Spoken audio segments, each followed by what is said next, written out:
Thank you. So, faced with the prospect of fighting for the seat that he already holds, Boris Johnson has decided to bravely run away. He's decided on the hero option, to whine like a baby that everyone is out to get him. And it weren't me.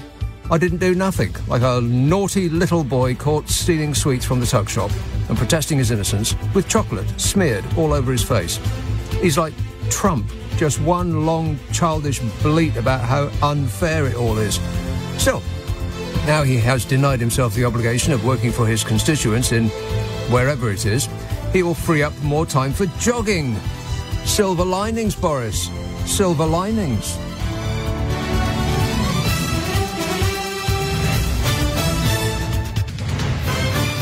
This is LBC from Global, leading Britain's conversation with Nick Abbot.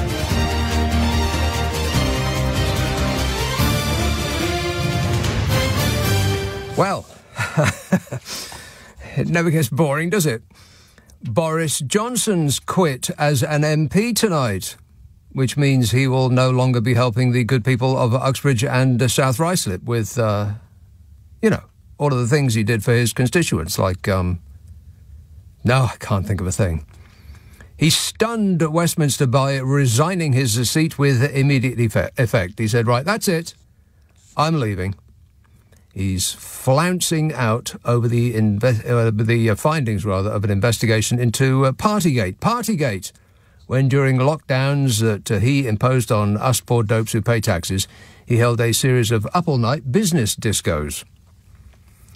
And that investigation ruled that he misled the Commons about what he knew about rule-breaking in Downing Street during the pandemic. And, of course, he accepted the findings of the investigation with... I'm kidding, of course. He started flailing around like a child that had had its dummy snatched out of its mouth. He accused the Standards Committee, led by Labour's Harriet Harperson. But it did, of course, that committee, though, did include a majority of Tory MPs.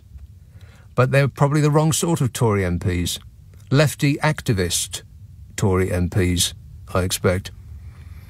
He accused the Standards Committee of having still not produced a shred of evidence that he knowingly or recklessly misled the Commons. Not a shred of evidence. Apart from all of the evidence, there is literally no evidence. He's very upset because for the first time in his life, his actions have actually come with consequences. He's heard the word no. And we don't know what the investigation will say, but it's believed to have recommended he serve a ban from the House of more than 10 days. Has he actually been in the House for 10 full days since he was the Prime Minister? I mean, where's he been? And rather than fight an election, a poll that just came out this week said that he would win comfortably. Rather than risk it, he has bravely decided to run away. Let's talk about this with Ben Kentish. Ben is LBC's Westminster editor and is on the line now. Hello, Ben. Or not. Never mind. Talk to Ben later. He's penned a resignation letter. Oh, I mean, it's just priceless. I recommend that you read every single last word. I'll précis it for you during the course of this show. In fact, I could sum it up very, very briefly for you. This is Boris Johnson's resignation letter. That is essentially it in a nutshell. He's morphing into becoming, or he's morphing into Donald Trump. I mean, he used to be his mini-me. Now it's hard to tell them apart. He's penned a resignation letter in which he magnanimously accepted that he has done wrong and accepted his punishment. And of course not. He's flailing around so hard he might give himself a hernia. He's in danger of turning himself inside out. He's wailing so much. Any thoughts on all of this so far? 0345 6060 973. You can text 84850. Email nick@lbc.co.uk. If you're on Twitter, it's at LBC. Let's have Hull. Charles. Oh, blimey. Hello, Nick. Correct me if I'm wrong, but did I just hear Prissy Patel has been ennobled with some gong? Has she? Yeah, that's what I heard. Correct me if I'm wrong. All of this happened when I was coming in, so I arrived in the building thinking I was going to be talking about one thing, and everybody's running around pulling their hair out, and the news that he'd gone was a surprise to me as I walked in. So I don't know what's happened to Nadine Dorries, other than she's said, right, that's it. You've had your chips, and I will serve you no longer. Well, you see, this is it. Has she really been ennobled with I don't know, an OBE or a damehood or whatever? I don't think any of that. Hey, I don't think any of that's happened. I think. Oh, really? I've got it wrong. She may have been expecting it, but I'm not sure that. I'm not sure that she's been that lucky this time around. See how we go then. Yeah, I know. Isn't it exciting? All right. Thanks a lot, Charles. 0345 6060 973. Let's try Ben Kentish again. Hello, Ben. Still not. There's an ecstasy of fumbling next door. We'll try and get him on presently. There he is on line 2. Ben. Good evening, Nick. Finally we speak. Good evening, yes, an astonishing sequence of events that's led to Boris Johnson, pretty much out the blue, I think it's fair to say, just resigning his seat less than a year after leaving Downing Street as Prime Minister. As of tonight, no longer even an MP. And as you were just touching on, a pretty astonishing statement in which he claims he was the victim of a political stitch-up, a witch hunt, a kangaroo court, a biased investigation. Biased despite the fact that the committee looking into the matter of whether or not he misled Parliament has a majority of his own colleagues. Conservative MPs, 4 of the 7 are Tory MPs. Still, Boris Johnson is gone. He denies and dismisses the suggestion that he ever lied to Parliament, that he ever misled Parliament knowingly. He's going to continue to challenge it through his lawyers, we hear, but he won't be challenging it as an MP. He is stepping down, and it raises the prospect of another headache for Rishi Sunak, just hours after the first one came along in the form of Nadine Dorries' resignation in the by-election in Bedfordshire. Rishi Sunak and his party now going to have to fight a by-election in a seat that actually is far more marginal.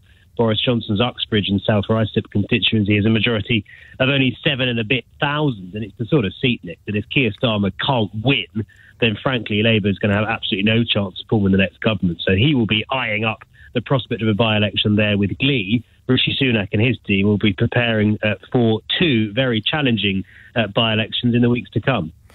Yes, I don't buy any of this. Do you? I just don't think that he was interested in doing anything as mundane as being an MP.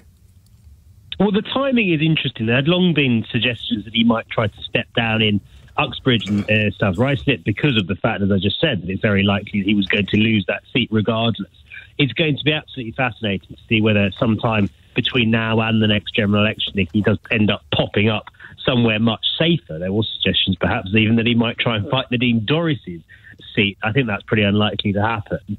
But cynics might say, actually, and there might be something in this is a quite convenient reason for Boris Johnson to step down from a seat he was likely to lose and leave himself plenty of time to find one that he perhaps has a better chance of winning. And when you look at the resignation statement that he put out, he says he's resigning from Parliament for now, really very much leaving open the prospect, leaving open the door to some sort of political comeback in future. And I think few people doubt that this is a man who still harbours a great deal of resentment at the fact that he was ousted as Prime Minister by his own party. Clearly his statement is eviscerating, although short on fact. When it comes to the Privileges Committee, I think few doubt that he still harbours ambitions and dreams of some sort of political comeback. So short term, Boris Johnson is gone from politics, gone from Parliament, he's gone from the picture of the Tory leadership contest, if there is one coming up imminently, which is unlikely. But in the future, I think very much remains to be seen what his ambitions are. Yeah, what kind of a person that lands his own party with this without telling them beforehand? I mean, I would imagine that most of his compatriots discovered this along with the rest of us.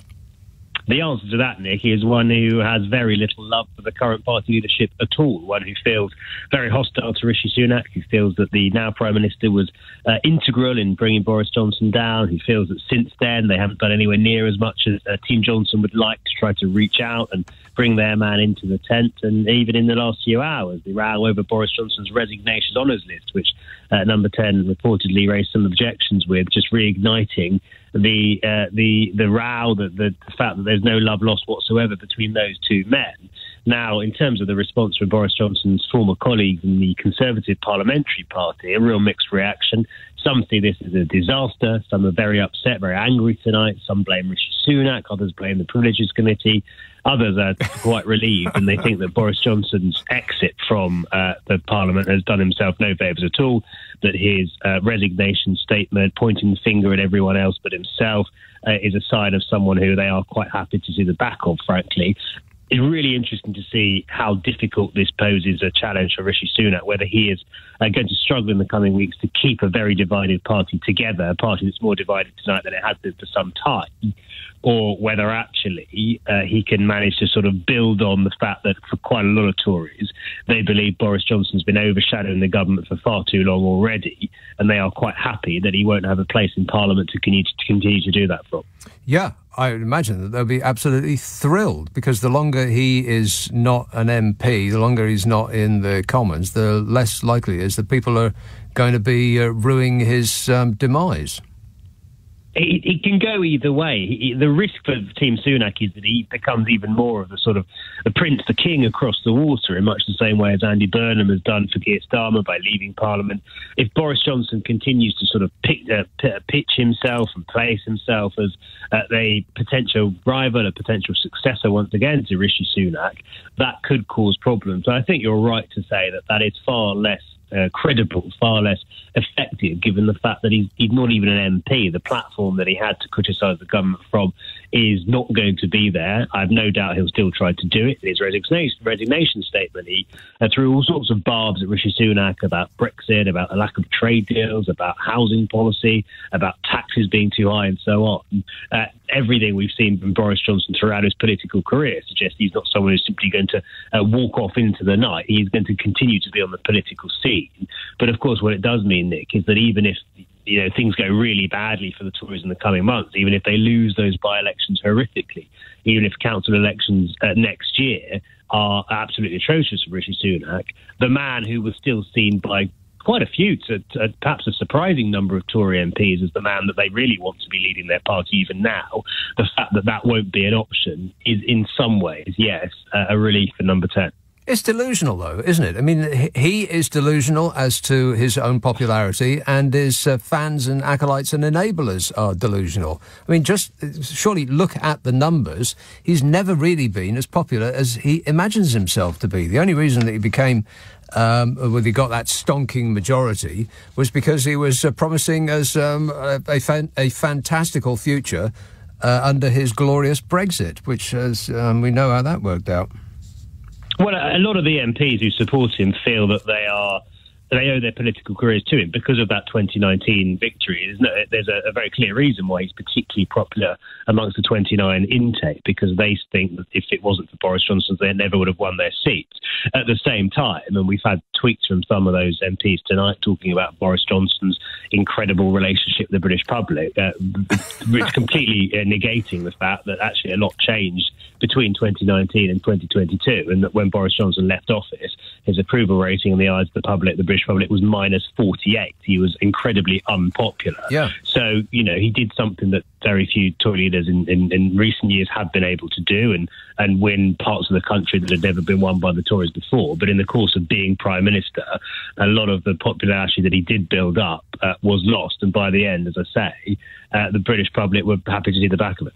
And it's under his leadership that really precipitated the downfall. Well, they haven't experienced a downfall yet, but the downgrading of the popularity of the Conservative Party.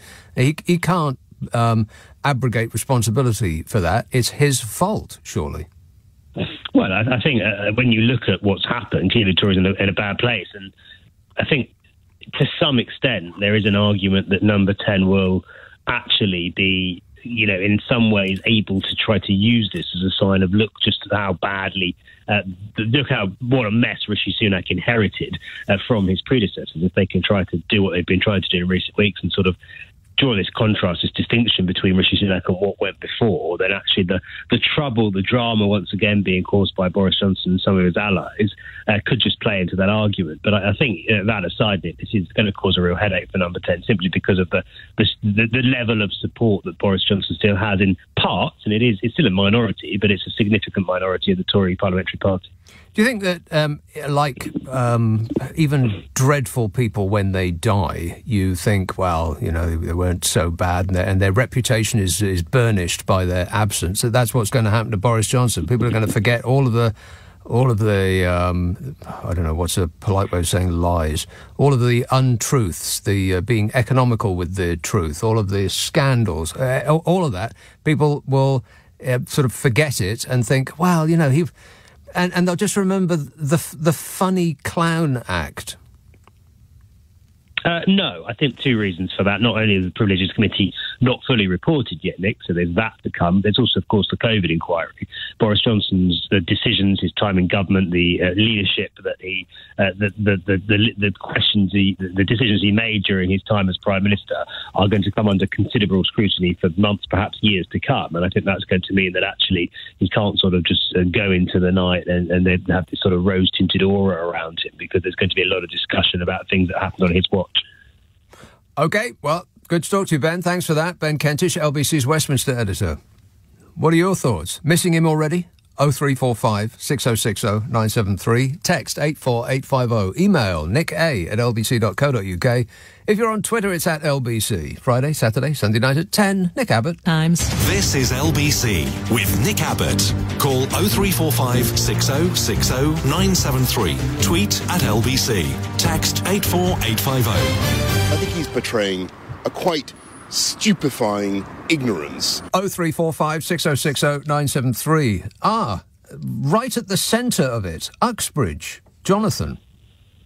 Hello, Nick. How are you doing? Good, thanks. Did you ever see him round your way?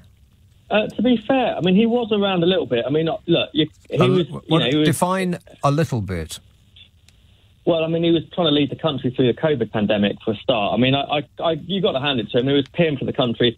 It's never going to be... You're never going to see him anywhere near as much as a local man who really hasn't got much other involvement in politics. When he wasn't in number 10?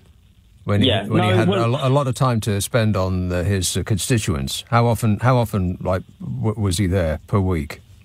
I mean, I personally didn't see him a huge amount. However, I've got to say, I did actually write to him twice during COVID, and he responded with a personalised letter, which was signed by him in pen. I mean, it wasn't one of these kind of photocopied signatures. I mean, he did actually communicate, and fair play to him for that. He may have signed it. Whether he actually read it or not is another thing entirely. But go on. But my point is, I mean, he had currently he's got just over 5,000 seat majority, which is less than half of his 2015 majority.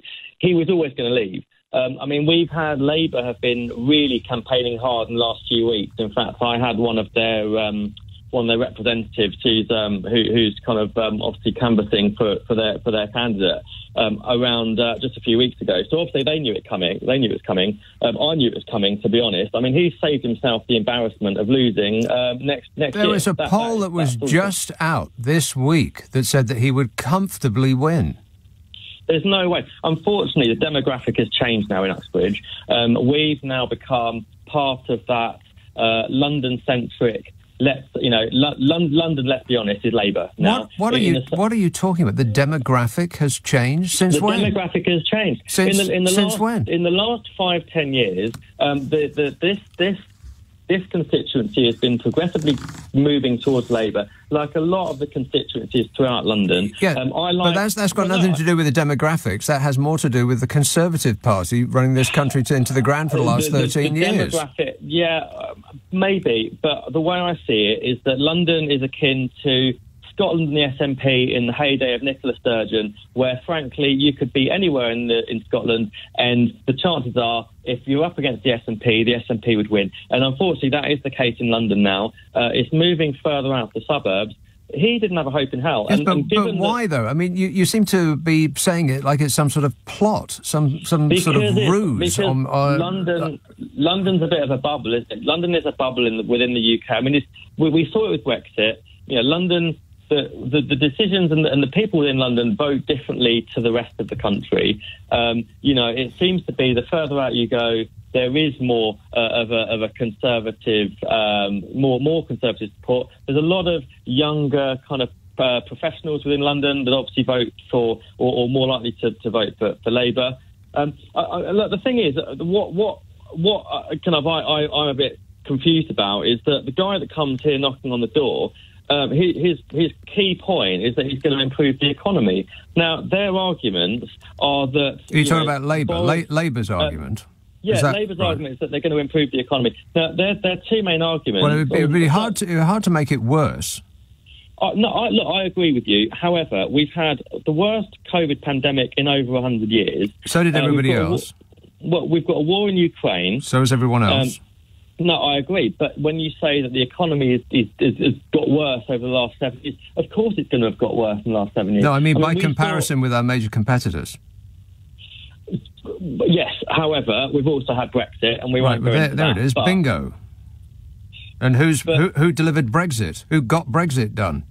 He was caught between a rock and a hard place, let's be honest. I mean, to give Boris an ounce of credit, he was the only person that managed to deal with the situation, rightly or wrongly. Had we not had Brexit, we'd still be going back and forth now. That's like saying that the driver of a bus did well because at least he moved forward. Unfortunately, he ran into a tree, but at least progress was made.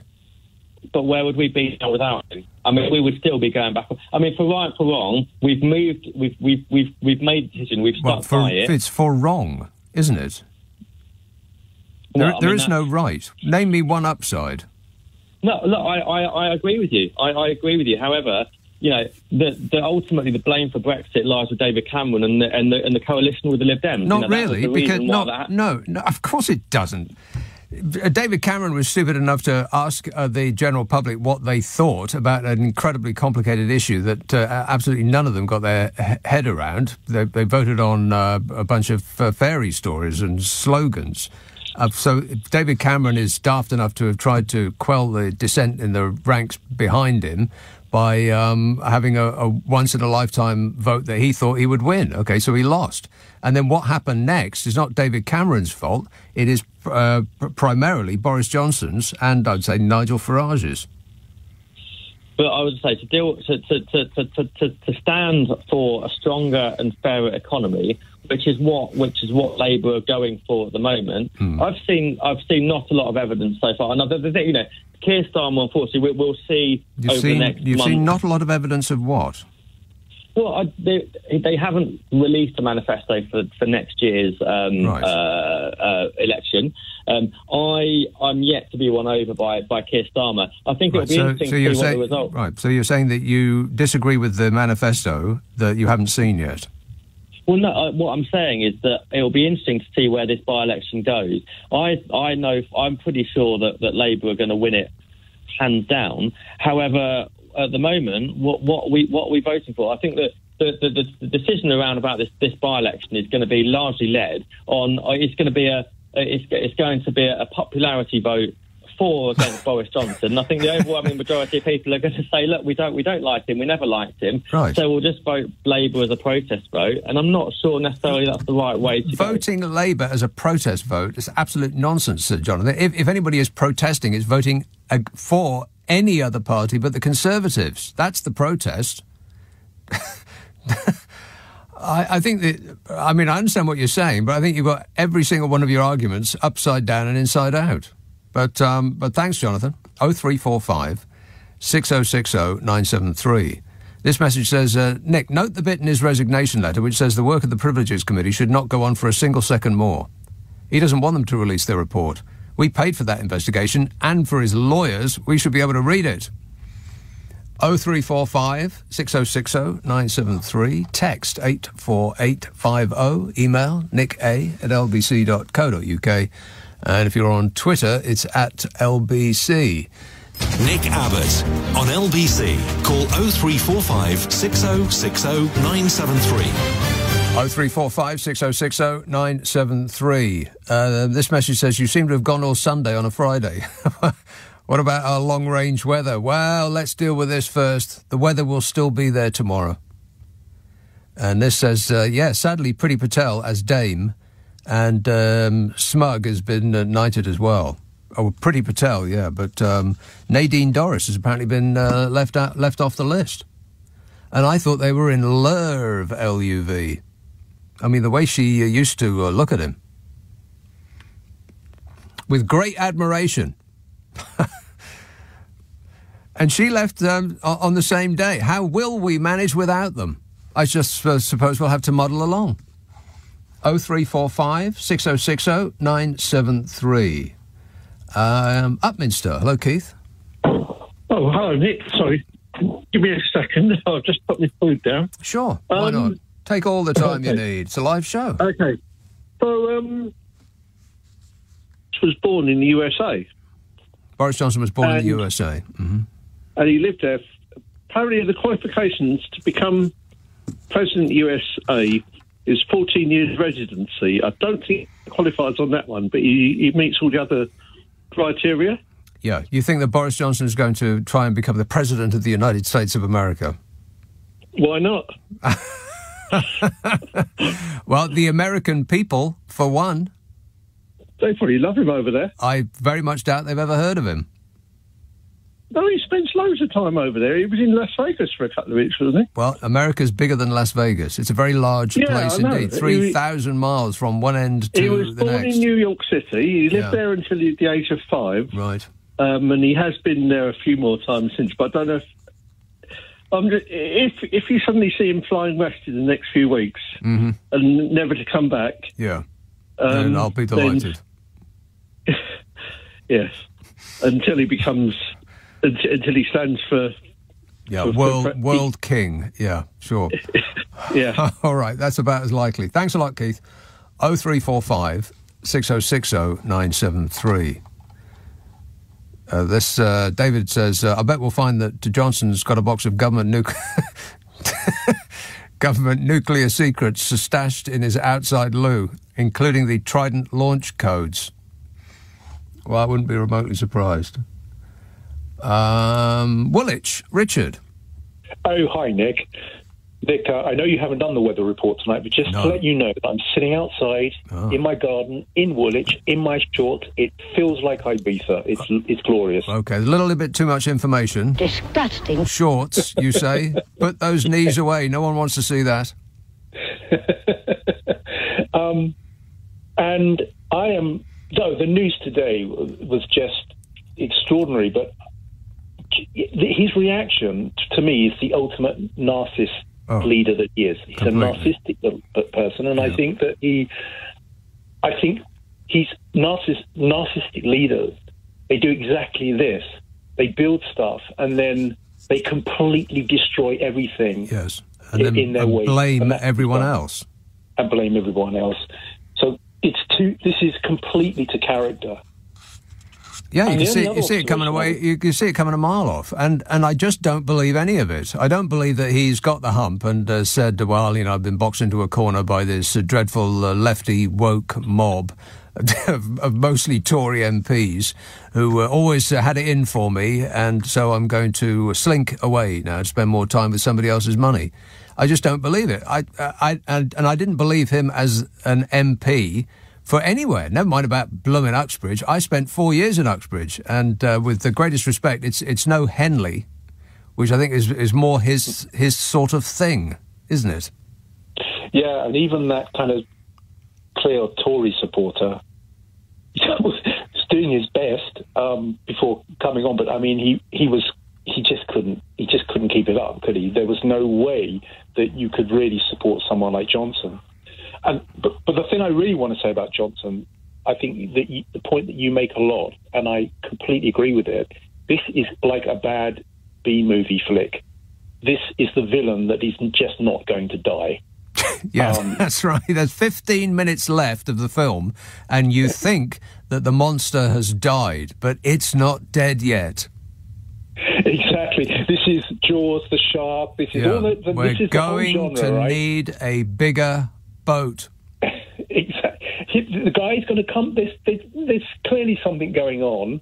I mean, I'm not sure that I agree completely that there's so much conspiracy about the noise.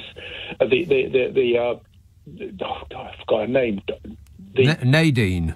Thank you. Yeah. And that they're kind of coordinating. I don't think of that, but I do think that there's a bigger picture on. I think he wants to destroy everything, and I do think he'll be back.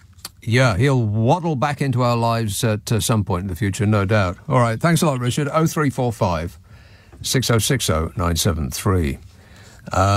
This says, yes, indeed, Priti Patel has indeed been given a damehood. If that wasn't a final nail in the House of Lords coffin, I don't know what is. Rule Britannia. At the beginning of the show, was somebody asking me whether Priti Patel had been ennobled or given a funny name and a badge?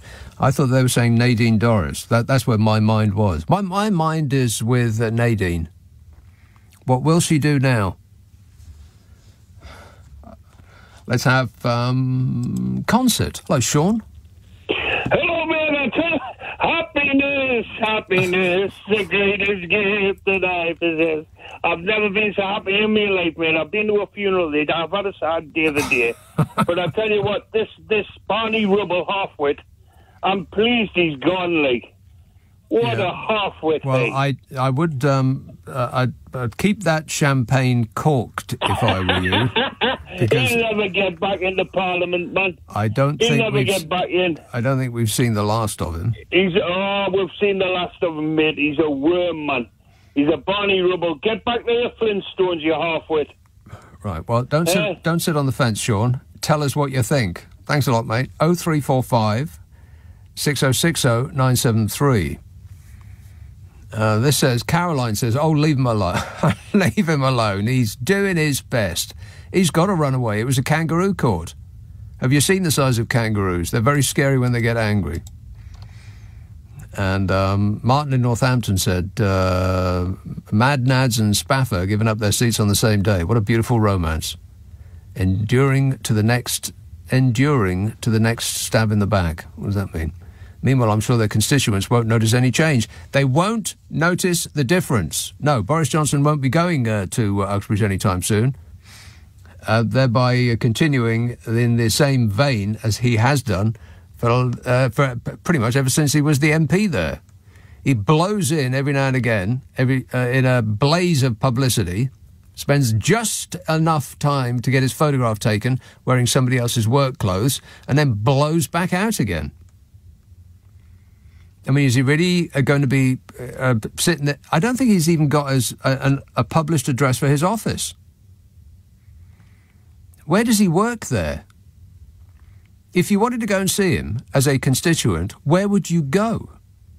You know, you wanted him to take up the issue of your rubbish collections, for instance.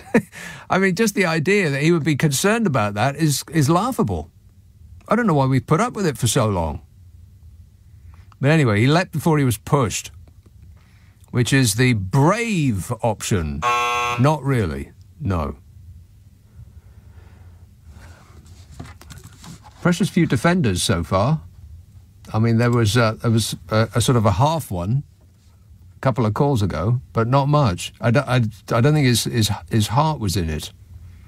I mean, if Boris Johnson is as popular as he thinks he is, then this switchboard should be absolutely chock full of people just wailing down the phone at me. Not so far. Erith, hello, Steve. Hello, Nick. I'm not going to say leave him alone. He's doing his best. I'll take that as read. Yeah, I was phoning originally to inform you about Rees-Mogg and his knighthood and Miss Patel with her damehood, but there is an extra, and it's like do you remember the Gavin Williams speech? The speech? Gavin Williams, where we're a better country than all that. Yeah, well, I'm sure it's Patel said all like that. I deserve this, and I heard it on the 10 o'clock news just before you come on. Right. Not on your channel. I don't mean to be, but yeah, she was ranting on about how she deserved it and this, and she's kind of sort of cussing others and saying how better she is and how she deserved it. Well, this is great, because what the Tories are doing now is what Labour specialises in, a circular firing squad. And I applaud them in their endeavours. They should do more of this. If Keir Starmer can't win the next general election against this catastrophic clown show, then he really doesn't deserve to be running a bath, never mind about the Labour Party. The stuff you see, it's extraordinary. Thanks, Steve. 0345 6060 973. John says Johnson's been given the perfect alibi for bailing out. Backbench anonymity wasn't for an attention junkie like him. Just lucrative speeches and sniping to undermine Sunak et al., aided and abetted by Mogg and Doris, says John, who I think has nutshelled it for us. The perfect alibi for bailing out. Yeah, that's it, isn't it? 0345 6060 973. Friday, Saturday, Sunday night at 10. Nick Abbot, LBC. Nick Abbot on LBC. Call 0345 6060 973. Here we go. Okay. And there he went. Bye-bye. Yeah, nice knowing you. Not really. Ian in Windsor says Boris will try to stand as an MP at Nadine Dorries' constituency, where she has a 24,000 majority. It's so obvious that's the plan. I seriously doubt that is the plan. He is just not interested in being second fiddle. He wants to float around in a gold cape, dispensing favours to underlings and sycophants like the Sun King. And he can't do that if he's just an also-ran sitting on the back benches, harumphing away and sleeping off a long lunch. Which is exactly what it looked like he was doing when on the very, very seldom occasions that I've actually seen him in the Commons since he was PM. He looked like he was asleep there most of the time. Just popped in there for a nap, just to show his face. Kid on like he's actually doing the job that we pay him for. And how, by the way, has he been earning all of this money on foreign shores while we're paying him what is a considerable amount of money to us poor dopes who pay taxes, but is, I'm sure, nothing at all. It's chicken feed, as he would describe it. Well, it's not even chicken feed, is it? He described $250,000 a year for dashing off a 1,000-words column for the Telegraph as chicken feed, $250,000 a year. That's what he described that as. He's a man in touch with the people. The money that we used to pay him for being an MP, well, I bet if it was on the street in tenors, he wouldn't stoop down to pick it up. So he'll be spending a lot more time with other people's money from now on. Because he appears to have a problem with his finances. Here's a bloke who was earning, $87,000 a year, plus the 60, or I think it's double that, isn't it, to be PM, something of the, getting on for 200 grand, plus £250,000 in expenses, plus he doesn't actually pay for anything, it seems. He doesn't pay for anything. He doesn't pay for where he lives. He doesn't pay for the furniture inside where he lives. He doesn't pay for the wallpaper. He doesn't even pay for his lunch. He doesn't pay for his holidays. Where does the money go? Where does the money go that would require an £800,000 loan to be organised for him? I mean, he chucks money around like a drunken sailor. But where it goes, nobody knows. So sitting on the back benches, pretending to care about your constituents for 87 grand a year, that's not really his thing, is it? There's no limelight in that. The spotlight's on somebody else, and he just couldn't stand it. So he was never going to be one of those people. I imagine he just was plotting a way back to the top job because he's not remotely interested in any other job. Everything he's ever done appears to be working towards that position. And he was pretty catastrophic in that task. I mean, he wasn't as bad as Liz Truss. Absolutely. But then, she set the bar pretty high. 0345 6060 973. Yorkshire, Mike. Hi, Nick. How are you? Good, thanks. Yeah.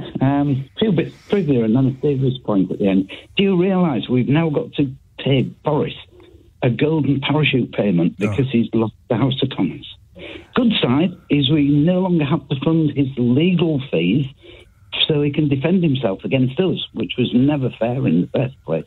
I don't know. I bet that we do continue to pay his legal, or somebody will, just not him. Yeah. Maybe one of these rich families who appear to be competing with each other to adopt him. Keep him as a pet. Yeah, a pet. Yeah, exactly right. Talking about pets, Macaroni Hair's got a knighthood. Macaroni. You're kidding. That can't be right. That can't be right. No, it's not just, is it? I mean, it's supposed to be the best of us get these gongs and things. Yeah, no, it seems in this country, the greater the honour, the worse the person.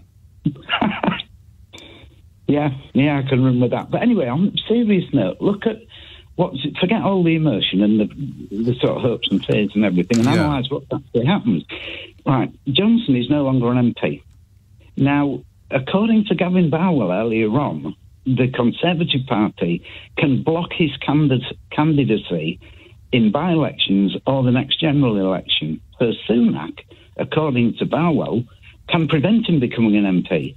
If he isn't an MP, he can't lead the Conservative Party or be Prime Minister. So I'm wondering what's going on here, because look at the CDO. Cruddas might be evil, but he's no idiot. And I'm wondering whether they've looked at the minutiae of the Conservative Party rules and figured some way of bypassing Sunak to get Johnson back. Because according to Barwell, it can't happen, but there must be a plan, surely, unless he really wants to sail off into the sunset. It doesn't fit with his character. He's a narcissist. He wants to be in the headlines. I'm wondering where it's going when you take all the sort of emotion out of it. Yeah. I don't know. I wouldn't expect Rishi Sunak to do anything brave or principled, if that's what you're waiting for. No, but he won't have him back, surely. It's not in his interest to have Johnson back in the party, because Johnson, if he isn't an MP, isn't a threat. Period. Well, yeah, but he is because of the constant whining. Oh, everything would have been better if they'd only kept me. But nevertheless, he can whine from the outside. But Sunak's also got the ideal situation now of saying, look, I don't want him back. He's run away. He's a coward. He's let the country down. He's not supported the party. We're a party of integrity. I don't want him back in. That's funny. All right, good one, Mike. Thanks for that. 0345 6060 973. Yes, it's a party of integrity, have you heard? This government will have integrity, professionalism and accountability at every level. He lied. So Boris Johnson has given knighthood to Ben Elliott, the former chair of the Conservative Party, who faced controversy over what The Guardian describes as the mingling of his political and business interests. Smug gets a knighthood. I mean, can you believe that? Why? For what possible reason? I don't know anything. He doesn't know anything. Priti Patel received a damehood. Other MPs to get knighthoods include, as that last caller referred to, plastic macaroni. That is Michael Fabricant, and the plastic macaroni is whatever it is that sits on top of his head. Nobody really has any idea. I mean, we really don't have any idea. Sean Bailey, good grief, received a peerage. What for? And so on and so on. Gosh, it's just also excruciating. Other countries are pointing at us and laughing. It's embarrassing, is what it is. Thank goodness for Donald Trump, because without him, we would be the laughing stock of the world. Oh, shut up! Jules says, what a day. Boris runs away, Trumpty Dumpty is charged with federal offences, and Jacob Rees-Mogg is to be made a dame. Let the joy be unbounded. A dame, Smug. You're better informed than I am. I don't know anything. Doesn't know anything. Ian in Windsor says, Boris will try to stand as an MP in Nadine Dorries' constituency. Yeah, no, he won't. No, he absolutely will not. Rose says, regarding the dreadful Johnson being a mini-Trump, in 2019, a photo of the two conversing headed a Guardian article about Johnson's ambitions, in which he was looking up at the slightly taller Trump who was talking. Yeah, I bet he was. On and on and on he was going. I'm very highly educated. I know words. I have the best words. He has the best words.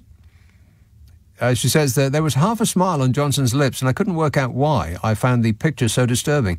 Days later, I realised the admiring look on Johnson's face as he looked up at Trump had a strong erotic component. Oh, good grief, Rose. Now I'm feeling ill. At first I was delighted, now I'm petrified. A strong erotic component. Melania, someone has eyes for your love. I don't care. She is actually not that bothered. Mark says, Boris was the best leader since Thatcher. Rumours are now rife that he and other Tory MPs may form a new centre-right party. Watch out, you wishy-washy Liberals, says Mark. I would encourage them to do that, because, like I said, that seems to be Labour's thing.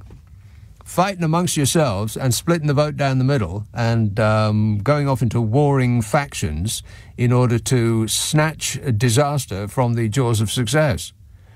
That would be great. In fact, I would make a small donation to any faction that likes to split away from the Conservative Party. I'll donate to both sides. You know, just so I can do my bit. Caroline says, can we have a general election now? No, unfortunately, I think we've got to go through at least 3 or 4 more Conservative Prime Ministers before we get to have a general election. I think those are the rules now. This is LBC from Global, leading Britain's conversation with Nick Abbott.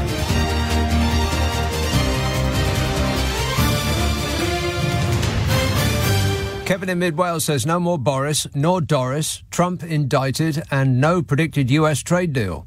Sleep well, for tomorrow brings us all hope, says Kevin from Mid-Wales. And Gareth says, perhaps Nadine will appear on Britain's Got Talent. Well, I've seen that show. Britain's not got any talent. So she'd fit right in. And Marion in Bromley says, well, now Michael Fabricant will be able to have his spaghetti rearranged in-house. As both he and Boris Hairdresser are on the honours list. Well, they both look like they comb their hair with a balloon. Still, it'll give Boris Johnson more time to smarten himself up a bit. Now he has relieved himself of the onerous responsibility of dealing with the constituents' problems in the good borough of Uxbridge. Has anybody there ever seen him? 0345 6060 973. The former Prime Minister Boris Johnson has quit as an MP tonight. See, I thought he'd quit as an MP a long time ago. He just didn't tell anybody. I mean, an MP has many duties, of which I'm not sure he's achieved or undertaken a single one. I'd love to know if there's anybody in Uxbridge who's actually, A, met him at his surgery, if indeed he has such a thing, or B, has actually had one of their complaints dealt with in any way, shape or form by Boris Johnson personally. Anyone at all? I'd love to know. What is it that he has got involved in your life in order to improve it? Marion says, no, read that. Keith in Totnes says, we live in strange times. Johnson could well be appointed the next General Secretary of NATO. What could possibly go wrong? As regards Nadine Dorries, she has spent years... Oh, I can't read that. She should at least...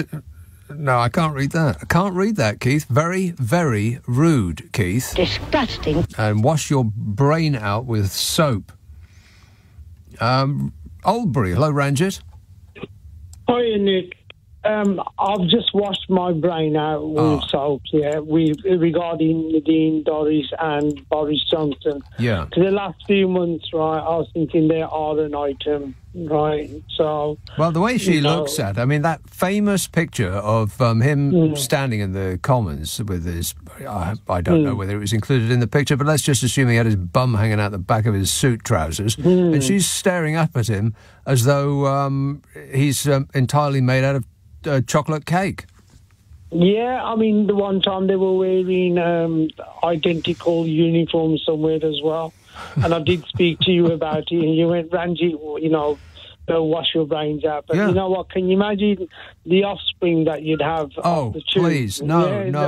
Do not go down that road, Ranjit. Okay.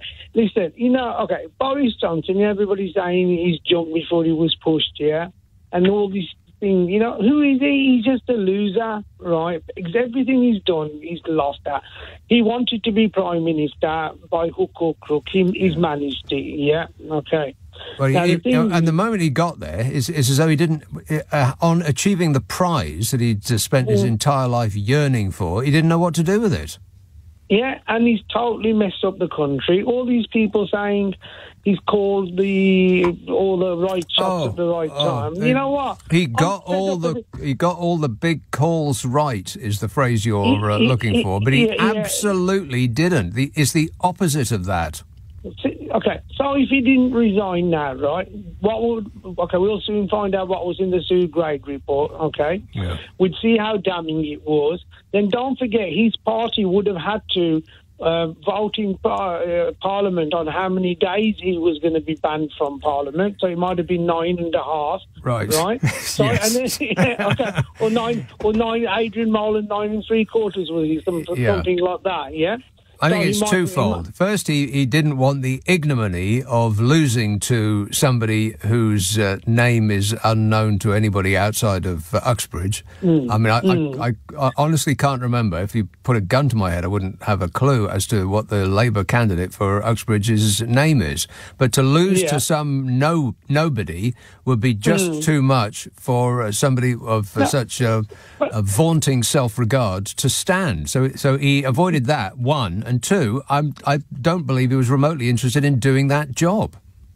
Yeah, but Nick, what I'm trying to say is it might not have got to that. It might not have got to the by-election because what could have come out of that report could have possibly made him into a criminal, right? Well, it could have exonerated him completely. Yeah, that's the other thing. So he's walked, and he makes him out to be like Churchill, yeah? I mean, if you ask any people from the subcontinent of Asia what they thought of Churchill when, where he nicked all their wheat and let hundreds and hundreds of thousands of people die of hunger to feed his soldiers, he was nothing like Churchill. He's trying to he's walked away as a coward, in my opinion. He should have at least fought 2 or 3 rounds, right, to protect himself. What's extraordinary is that there was a poll that came out just this week that said on the occasion of him having to fight for the seat that he has, he would win in a landslide because he would have got 50% and and his Labour counterpart would have polled 33%.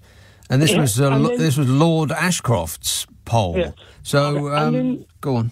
A couple of weeks ago, a couple of months ago now, when he come back, when Rishi Sunak was standing, suddenly he had 208 votes, and then he didn't want to be Prime Minister again because, he could have been when Liz Truss resigned, yeah? Okay? So all these things, the press, right, are hyping him up like if he's like Robin Hood or a folk hero. The press love him because he's box office, just like the press. Even those who are against him in America love Trump And one of the reasons why Trump was successful in winning the presidency is because all of the TV channels, even the ones who would be virulently against everything he stands for, they just couldn't stop putting him on screen because he was box office. He was funny. Essentially, he was funny. This reminds me of when Luke Skywalker went to see Darth Vader or something. He's been last week or 2 weeks. He went to see Donald Trump, and I asked you in what capacity has he gone to America? He should be representing the people of Uxbridge, and he hasn't done it. But I'm sorry. What has that got to do with Darth Vader?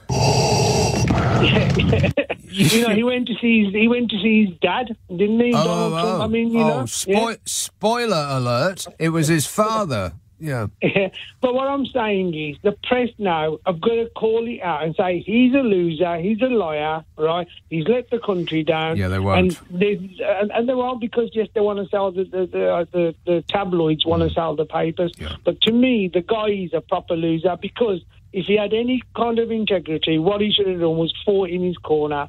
And now he's blaming everybody else, saying it's infamy, right? But it's his own party that voted him out first time round, yeah? And it's his own party that are on this committee. I mean, the majority of them are conservatives. So lefty activist conservatives. I'll tell you what, him and the Fisher Prize binoculars, Nigel Farage, right? And that's, what's his name? Sir Mog now you're going to call him, yeah? Okay? Right. Sir Mog. And they should start their own party, yeah? Okay? And let us live in peace. Because he's going to carry on blaming everybody else. And all these dinglings... But himself, But himself. And the dinglings, right, will believe what Boris Johnson said. If Boris Johnson says now it's Christmas Day, they say... You know what, Nick, Ranjit, you are liars. It is Christmas Day today. OK, well, happy birthday, Jesus. All right, thanks a lot, mate. 0345 6060 973. The dinglings, those people, or as Donald Trump would say... I love the poorly educated. Yeah. They come in enormously useful. Mark in Oxford says, I could see dear Boris standing as the mayor of London again. Just to put the cat among the pigeons. Stranger things have happened. He's absolutely not going to stand as Mayor of London again. I'd lay a small amount of money to that effect. No, he wants the top job or no job at all. He's just going to go away and spend, more time with a lot of other people's money. That's his future. I mean, to sail back in and pretend to be concerned about the doings of your constituents. I mean, come on. Anybody in Uxbridge that's actually seen him, has been to see him, that has put a question to him, asked him to work on their behalf. Anyone at all? 0345 6060 973. Hemel Hempstead. Hello, Charles. Hello. I am so happy that Boris is going. Well, there must be someone that's upset. I am really surprised that he never got prosecuted for misstatements, for lying so much. Yeah, you with me? I'm so pleased that... Well, Keir Starmer's great, isn't he? You with me? I mean, at least he helped with Hillsborough. And you remember the Thomason case, the old boy that was shoved over and died? Yes. Yeah, well, Keir Starmer didn't prosecute for misconduct, so I was very disappointed in him. So I'm very disappointed in who are we going to get to lead the country that's not going to lie. Yeah, who isn't disappointing? No, well, I'll agree with you there, Charles. It's not that we're angry, it's just that we are serially disappointed. Quite right. 0345 6060 973. Alex says, today is a good day, with Tweedledee and Tweedledum finally facing the consequences of their own actions. It's time for the rest of them to feel this as well. Truss needs to be powered down and put in the bin, and Fishy needs to be thrown back into the shed along with all of the remaining tools. I'm afraid the shed is full. David Cameron has set up camp in there. Beat him to it. Tom says, try saying this without laughing. Sir Jacob Rees-Mogg. Sir Jacob. Oh, he's going to be absolutely insufferable, isn't he? I bet his tiny little feet haven't touched the ground since he found out. Been floating around in a cloud of his own perfume. It's painful. I don't think I can stand it anymore.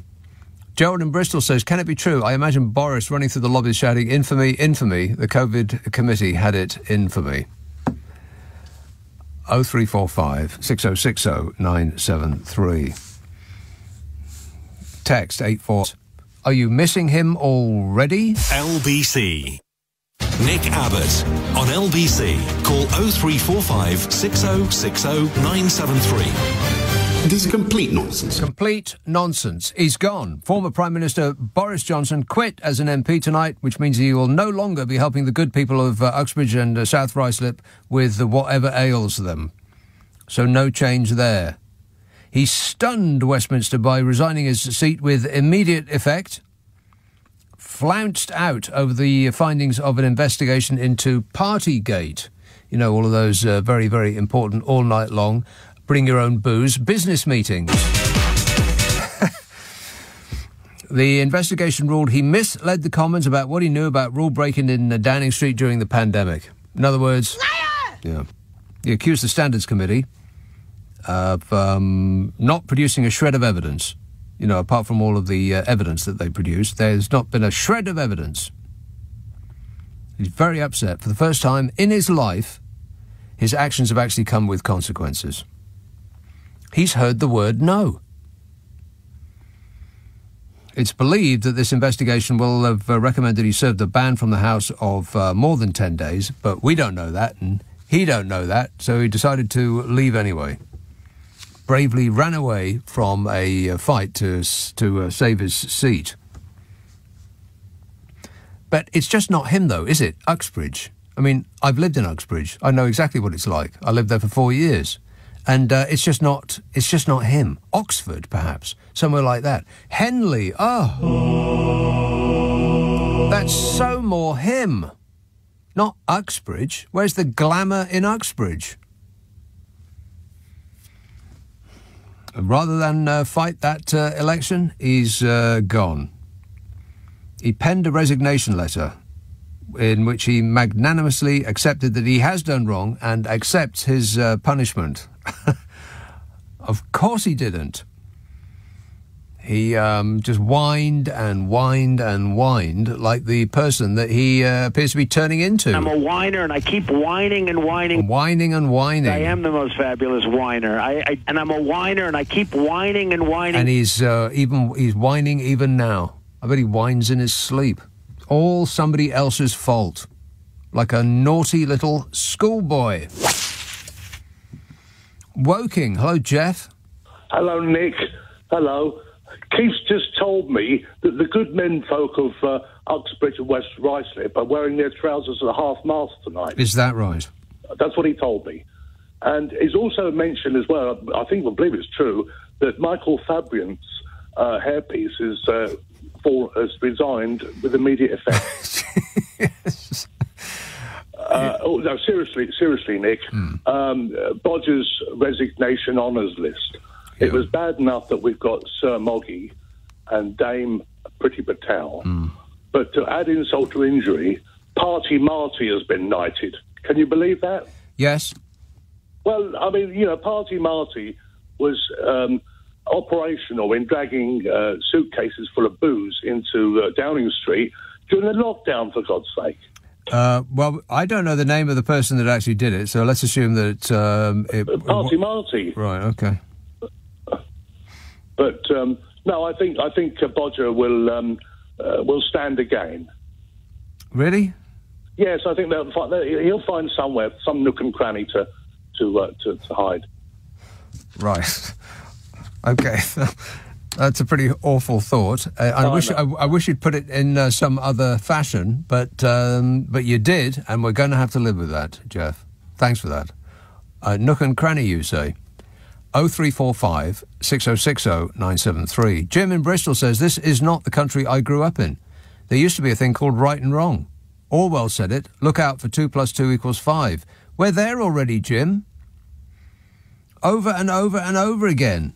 I don't know what is the point of this so-called investigation into whether he misled the House. He misled the House again and again and again. We know that he did. It's indisputable that he did. £350 million a week. Let's fund our NHS instead. He sat on that bus. And when the UK Statistics Authority told him that that figure was potentially misleading and a clear misuse of official statistics, he doubled down and said that that £350 million a week that we're sending to the EU was, if anything, an underestimation. His own Statistics Authority told him it was an overestimation, that that number was too high, that we weren't sending anything like that amount to the EU. And his response to being told that what he was saying was untrue was to say something that was even more untrue.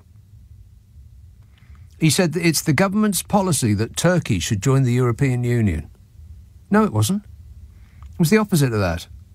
The government never had any policy that Turkey was going to join the European Union, neither were they likely to. But he went ahead and said it anyway. Fuel bills will be lower for everyone, he said, under Brexit, that he negotiated. How's your fuel bill since Brexit, by the way? I mean, it's like this guy with the cheap food. We could have cheaper food, clothing and footwear straight away by getting rid of the protectionist anti-trade tariffs that the EU imposes. And it would be very good for the British people, and it would provide certainty. And I think once there's certainty, the country will begin to reunite. Extraordinary. I mean, these are the people that have been running this country for the last 13 years. Look around. Is it any wonder the state we're in? They seem incapable of saying anything that's true on any subject. And yet, whine like babies when they are caught out in telling things that are, or in saying things that aren't true. As though it's extraordinary that anybody should have the temerity to call them out on their untruths. As though they've gone their entire life just being able to say and do anything they bloomin' well like, and can't quite fathom how anybody should have the nerve to tell them otherwise. It's incredible. It's like the entire country's been hypnotised. There's not many people that are actually in support of him. Am I frightening them away, perhaps? Don't be scared. 0345 6060 973. Brighton. Hello, John. Oh, hello, Nick. Yeah, I don't think Boris ever went to Uxbridge. I had to laugh at that Uxbridge resident, that guy, desperately trying to back him up. I mean, it was ridiculous. Well, I don't think his heart was in it. I think he wanted to make a stab at defending him, but I just didn't think that he was convincing himself, let alone me. Yeah, but also now I think it's just ironic what's happened to Boris after what happened to Trump last night. I mean, it's just sort of you say that Boris follows Trump's playbook, and it's ironic that something's come back on Boris with this standards committee. But yeah, but the difference between the two is that Donald Trump is supposedly facing 100 years in jail if he's convicted on all charges, but Boris Johnson is not facing anything of the sort. And because politicians, let's say 3 years, I will eat your hat, John. No, I'll eat my hat. Better. I know where it's been. The whole self-serving cronyism of all this. I mean, the titles that are going to Mogg, Priti Patel, Bailey. I mean, you wouldn't think the Tories could reach a new low with all this. They always seem to find a way. And of course, all of this just undermines Sunak. All of it. I mean, it's just like you put, although I'm not particularly impressed with Sunak overall, he just continues to undermine him as Prime Minister. So it's just really... I don't know. I think Rishi Sunak's doing a pretty good job of undermining himself as Prime Minister. He doesn't need any outside assistance in that regard. Just keeping going on and on and on about the small boats as though that is the nation's number one priority. It's the country's number one priority. It just flat out isn't the country's number one priority. Yeah, but, well, I mean, obviously, but then you got Nadine Dorries, who's sloped off because she didn't get a peerage, and, all these I'm not sure that that's the reason why she sloped off. In fact, I'm amazed at that part, because we had been softened up for such a long time at the thought of her going to the House of Lords, that it just seems extraordinary that that's not happening. Yeah, but I think Sunak could veto it, couldn't he? He didn't want a by-election. So, obviously, I guess he wasn't going to allow it, so she just decided to go. I mean, they get £300 a day, the Lords. When I did a calculation, that's about over £100,000 a year if it was it's every day. It's tax-free. It's a lot of money. Yeah, it is. It's a six-figure salary, plus you get all your plus you get expenses, of course, you know, your travel and all of that jazz, and we subsidise their food and drink. They actually get subsidised booze at work. Yeah. Can you believe it? Well, yes, it is entirely believable. Thanks, John. 0345 6060 973. Tony in London says, I love listening to all the Boris Johnson shenanigans. Can you remind the Conservatives that they have a country to run? For the time being, says Tony. There's a sting in that tail. For the time being. Yeah. Nothing is forever. Alex says, perhaps Boris is going to start the populist nightmare party, thus bringing around the end of days. Let's hope AI gets us first. Quite. Peter in Guildford says, I think that Bodger is trying to con us again. He's in trouble in his own seat and could have faced a by-election, so I believe he's resigned, and then he'll stand again at the election in Nadine Dorries' seat. It's no coincidence that she's resigned as an MP. I'd forgotten that she was an MP. I wonder if her constituents had. And this is back to, should you really be able to have, to make being an MP your part-time gig, your extra job? I thought we paid them enough for it to be their main job. And Christine says, oh my God, yes, Nick, regarding Sean Bailey, completely terrifying. Well, like I said, so far, not too many supporters. I am surprised. I count one so far. 0345 6060 973. Boris Johnson must be verifiably delusional because he thinks he is extremely popular. The public seem to have a different opinion. What's yours? Text 84850. Email nick@lbc.co.uk. If you're on Twitter, it's at LBC. Friday, Saturday, Sunday night at 10. Nick Abbot, LBC. It's 11:30. Leading Britain's conversation. Nick Abbot. Alexa, send a comment to LBC. I think he's betraying a quite stupefying ignorance. Boris Johnson has a langing attack on Rishi Sunak's government. He wrote that everything was better when he was in charge. He was more popular. Everybody says so. Believe me. He has a way with words. This says, oh no, Donald Trump is gone. Boris Johnson is gone. What will you do? What will you do for a job now, Nick? Well, a little bit of the funny has left the stage. The lights are a little dimmer, just a bit. I kind of like it that way. Rill. Hello, Dave. Hello, mate. How are you, Nick? I drove through Rill just the other day. Oh, fair dues. Where were you going? Bodnant Gardens. Lovely. Which is lovely. Unalloyed delight. It is looking fan-bloomin-tastic at this time of year. Beautiful, isn't it? It's absolutely beautiful. Yeah, it is indeed. It is indeed.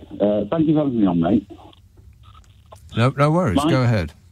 My point is what do people expect when you basically, put someone in charge of the country who behaves like a child? Yes. He's behaved like a child throughout his whole life. He then got to BPM. He behaved like a child on his BPM. Mm-hmm.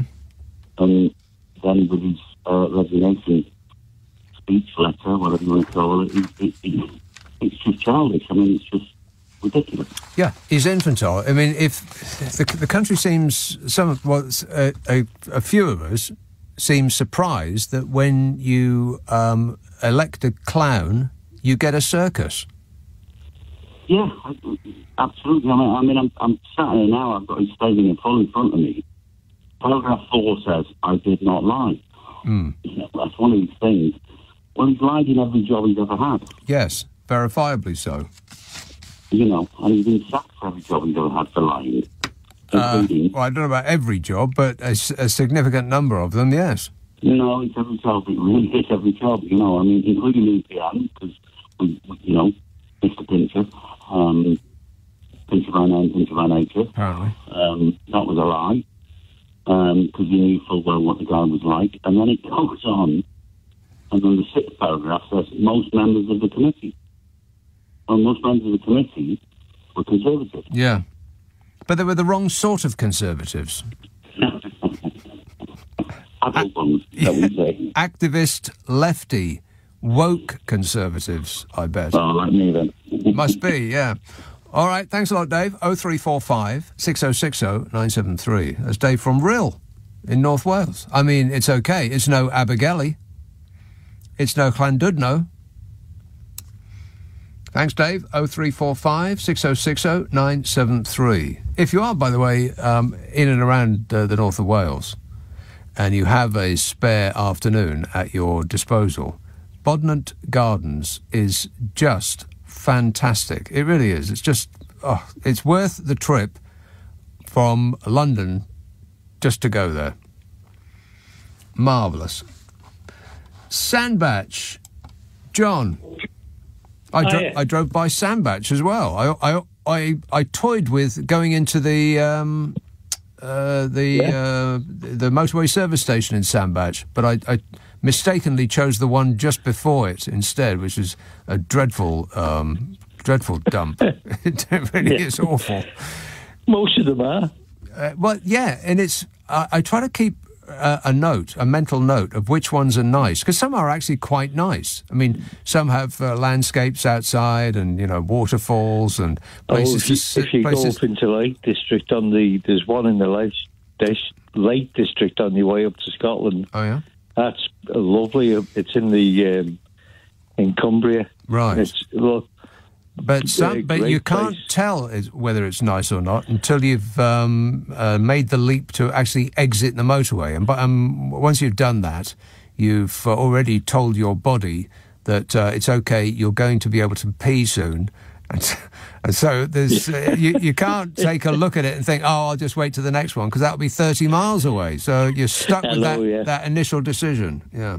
Yeah, but the one in the Lake District is lovely, beautiful. It's famous, actually. Is it? Yeah, it's famous. I can't remember the name. Well, there you go. That's what I'm saying. They should have star ratings on the signs just before you leave the motorway.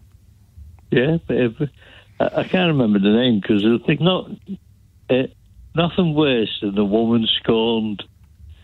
Nadine there's no greater wrath than a woman scorned. Why? What do you put that? Where's the logic underlying what you say? I don't understand. Scorned? In what way? Yeah, she thought she was odds on for a seat in the House of Lords. Ennoblement. Yeah, well, so did we all. We've been buttered up for ages to expect that outcome, and I'm quite surprised that didn't arrive. Yeah, so Boris pulled the rug on it, didn't he? Well, we don't know what happened, really. I am also surprised that there's only 7.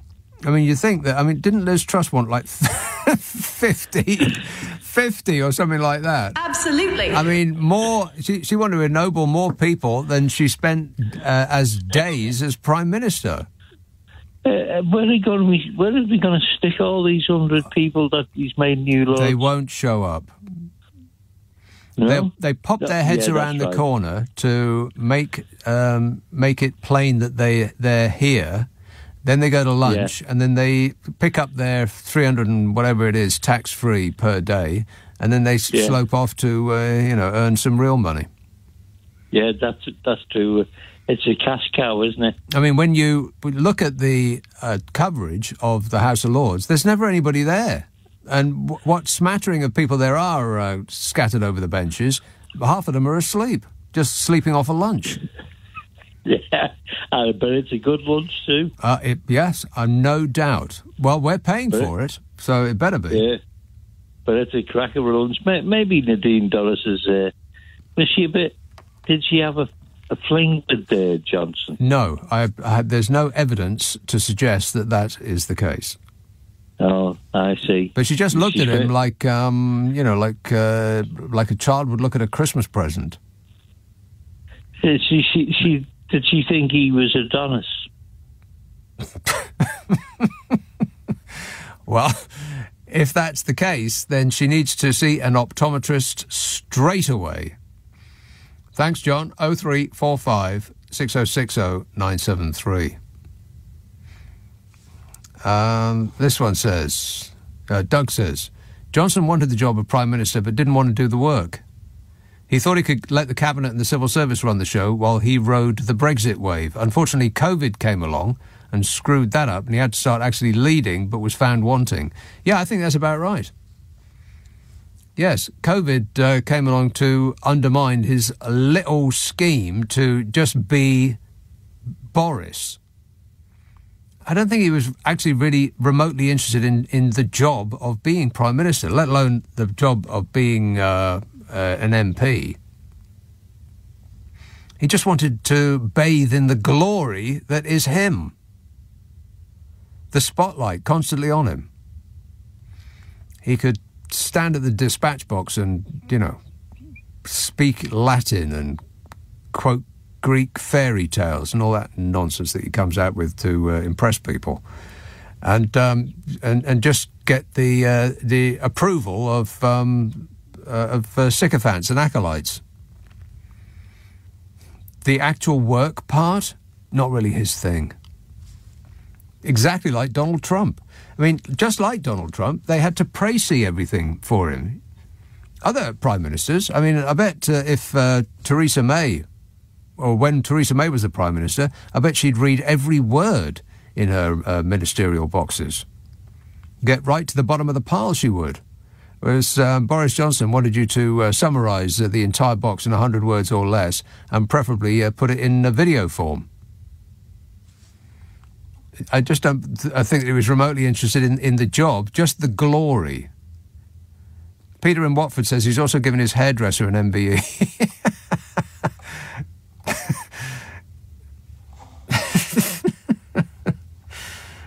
Yeah, right. West Devon. Hello, Rose. Hello, Nick. Rose. I mean, God almighty. Can you believe it? Well, it's a degradation of everything, Nick. It just goes on and on and on. And these honours, they get worse. I mean, these two appalling people that have been ennobled. I mean, if it's like any Tom, Dick or Harry can now be a knight or a dame. Yeah. And I'm thinking of all the people who've earned theirs, who've made huge contributions, great scientific discoveries, great campaigning people, yes, actors and actresses, musicians of all kinds. You'd think they'd feel like giving them back because they don't mean anything anymore, do they? Well, I thought that the whole point of having an upper house was to stuff it with experts from all given fields. People who know about chemicals and who know about farming and who know about social work and who know about, the green issues and the oil industry and so on, who could actually contribute some expertise that they had learnt, through a life well lived, in order to, for the benefit of the country, to actually rein in an ignorant government who is just acting in its own interest, which, by the way, is what Jenny Jones is doing for all of us this week with that fatal motion that she is trying to get indeed, break the inevitable, which seems to be that we will be a country where protest is now banned, and nobody seems to be talking about that at all. That's the sort of thing that you would expect from an upper house, whereas it just seems to be a place to park friends and acolytes and sycophants and those who looked the other way and kept stum. Yeah, I mean, people who are not only haven't done anything, but have actually done harm. And I keep wanting to find that word. I don't think you'll think of it off the top of your head either. It's a word that means lying. Begins with M. M? I can never remember it. George Monbiot used it a lot when I used to read the paper. Yeah. And that's what these people are. Not meretricious, the opposite of that. Oh, God. So, you know what it's like when you've got a word sort of sitting there. Yes, very annoying. But, the fact that we're talking endlessly, we have to. I mean, that's the way it is. We have to. These are the people we have to talk about. People who aren't worth talking about. You wouldn't have them over the threshold. No. And the downfall of Johnson, he likes nothing more than attention, as you were explaining. Well, we're giving it him in spades. Yes. And it's not like it's the downfall of a noble person who would be worth all this talk, Quite, yeah. But it's our stupid fault for having voted for him in the first place. I mean, if we had not voted for him, and when I say we, I do not include myself or presumably you. Me neither. No, indeed. Good God. But, just enough people were fooled into doing that over and over again. So that's the reason why we're talking about him. Plus, and I think this is it. The reason that we're talking about him is because he's funny. He has an act. If he was dry as toad... What is that noise? It's not this end. What is that noise? You're frightened again, aren't you? Well, I am a little bit concerned. I've never heard that noise. What is that? It sounds like we've plugged into outside. Oh, do you know, I'm always hearing noises. Well, yeah, but this time, is it actually happening? I tell you what, I mean that. No, I mean it too. I'm going to have to go because I don't know what that is. So I'm going to have to get to the bottom of it. I shall miss you. What do you say? No, when I say I'm going to have to go, I mean you're going to have to go, and I'm going to take a break, and I'll try and get to the bottom of it because it sounds just to my ears like suddenly this show's being done in a sewer. It's kind of echoey, and it's like there's water running, and there's a wind. What on earth is that?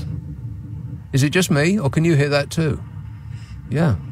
Well, I'm mystified. It's probably Vladimir Putin. Thanks a lot, Vladimir Putin. You've screwed up this show. 0345 6060 973 LBC. Nick Abbott on LBC. Call 0345 6060 973. 0345 6060 973. The clown has exited stage left. This message says, I'm all for criticising the powers that be, but over half the country essentially voted for most of the numpties on that on that list, and now they're outraged. What do people expect? Exactly. You vote for a clown, you get a circus.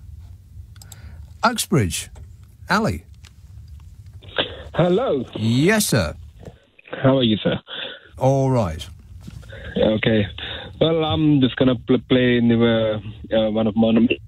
Because I'm quite upset when Boris resigned, You were upset? Yes, I am, yeah.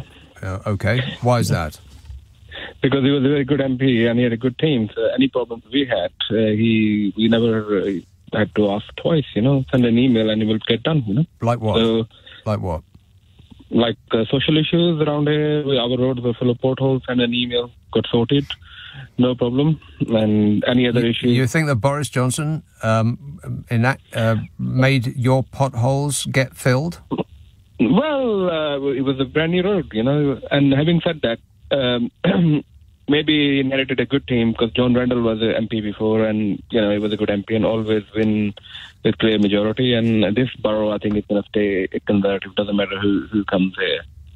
And second thing is, there were a lot of residents who admire Boris because when there was COVID, and all of London was under LTN, low traffic neighbourhoods, flower pots, 24-hour bus lanes. This was the only borough Boris Johnson saved from the idiocy of this clueless lemon who has to be mayor of London. Yeah.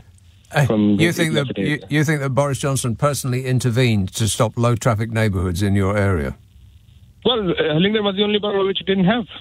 Right, so you're drawing the inference that because it happened in Uxbridge and Boris Johnson was the representative, that it is his doing, anything that is positive that happened in Uxbridge. Well, yeah, most likely, yes. Well, that's an interesting thought, Ali. OK, thanks for that. 0345 6060 973. So if something happened that was good, while Boris Johnson happened to be either the MP of Uxbridge or the Prime Minister of this country, if it was good and it happened while he was in that position, then it was him personally what done it. I get it. OK. Thanks, Ali. Jamie in Loch Lomond says, I've heard that he's going to be an Iceland driver as he's very efficient at ducking into frozen vehicles under pressure. Yeah, he's left the public life to spend more time in a fridge. Nathan says he will probably write the odd column to try and stay relevant and clean up his reputation, which needs a lot of cleaning. A lot. Well, he's penned a resignation letter. I'll get into that after the news. Let's see now. Wimbledon. Humphrey. Hello. Yes, sir. Good evening, sir. Yes. I think that this business about Boris Johnson has been burned up out of all recognition. He was an extremely good, very hard-working Prime Minister. He got Brexit done. He got all sorts of other things done. He became very, very ill when the COVID thing was at his height. Yeah. I think, quite honestly, we leave him alone and we let him get back into number 1093 as a very good Prime Minister he was. Right, I assume you're joking. No, I'm not. OK, what made him a very good Prime Minister? I just told you 2 or 3 reasons already, if you listen. Yeah, and don't laugh. Don't laugh at me. Don't laugh at me. Well, stop being funny. I'm not being funny. I beg to differ. Oh, do you? I think you're very, very rude about him. I really do. I think you really ought to think about your manners for start about a former Prime Minister. I really do. If you laugh at me again, I think you really ought to be quite honest here. Mr. Abbott. Oh, are you very funny? No, you're not. No, that is stupid. No, you are. I mean, no, I'm not. You are absolutely hilarious, Humphrey. No, And that you're called Humphrey is just perfect. How dare you? How dare you, you rat? That guy cannot be serious. I'm going all John McEnroe. You cannot be serious. And your name can't possibly be Humphrey. I don't believe you. 0345 6060 973. This says, under this regime, which do you think they have managed to devalue most, sterling or honours? A bill should be passed that members of the public don't have to address these sycophants by their ill-gotten titles, says Paul. Well, just don't do it. I mean, the whole thing is absolutely preposterous from top to bottom. Just don't refer to them by their titles. I mean, nobody calls me Mr. Nick.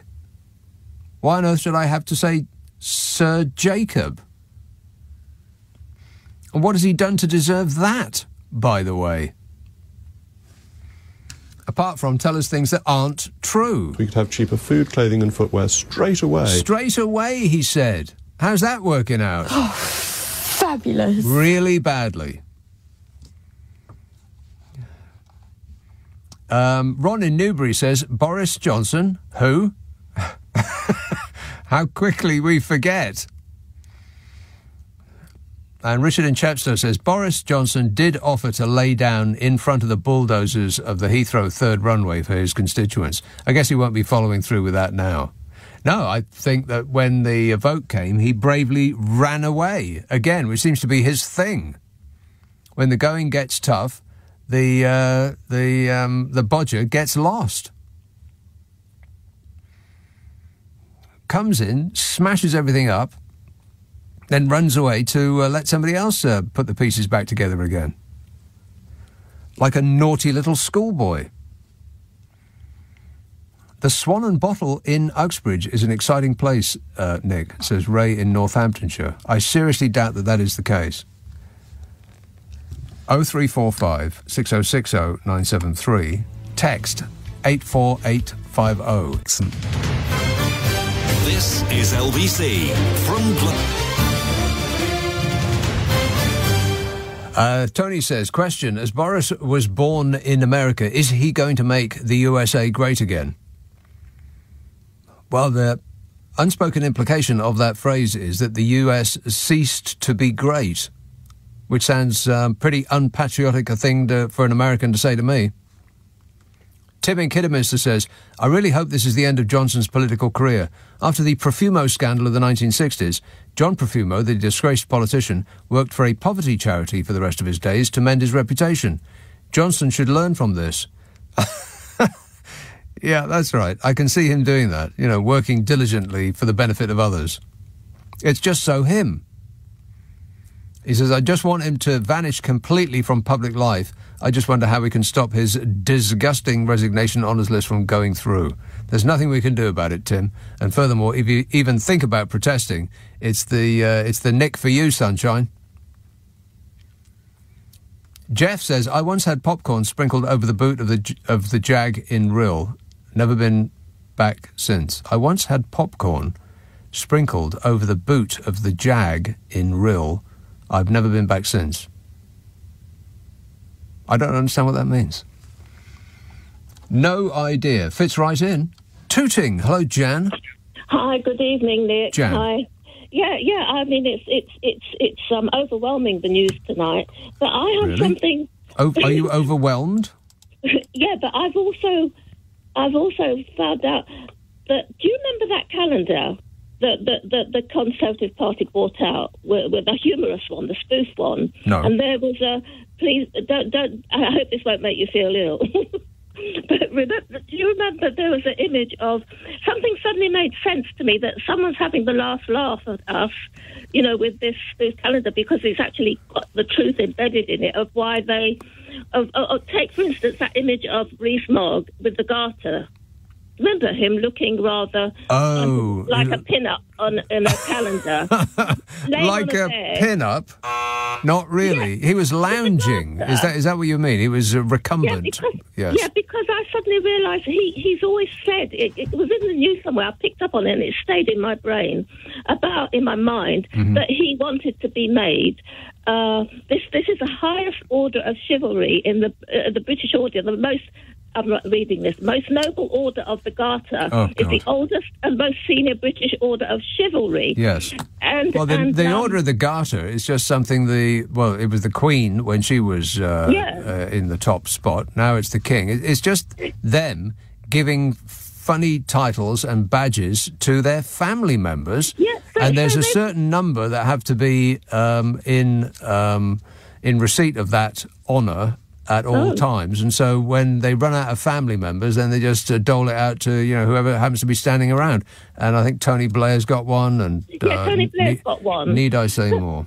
But Nick, the thing that is like, I think those people that were supporting Bojo and saying, he's been great. I mean, it's incredible. But the thing is that the Speaker of the House has said that all prime ministers should be made knights. have a place in the position of the House of Lords because it's one of the toughest jobs to do. But the thing is, so that must be why Bojo must be laughing as well, because he can be for life influencing what legislation is passed in the country through the House of Lords. Do you know what I mean? If Boris Johnson isn't in the House of Lords within 3 years, I'm a Knickerbocker glory. So there must be... who's having the last laugh with all of this? They are. Yeah. So it's... And that calendar, I can't remember what Bojo was in that calendar, but Rees-Mogg sums it up for me in a sense. The way it's like laughing at that. We may be booted out of Parliament democratically, but we can stay there for life in the House of Lords. Yes, thanks for all the money. Exactly. Yeah, right. living it up. I mean, it's gosh.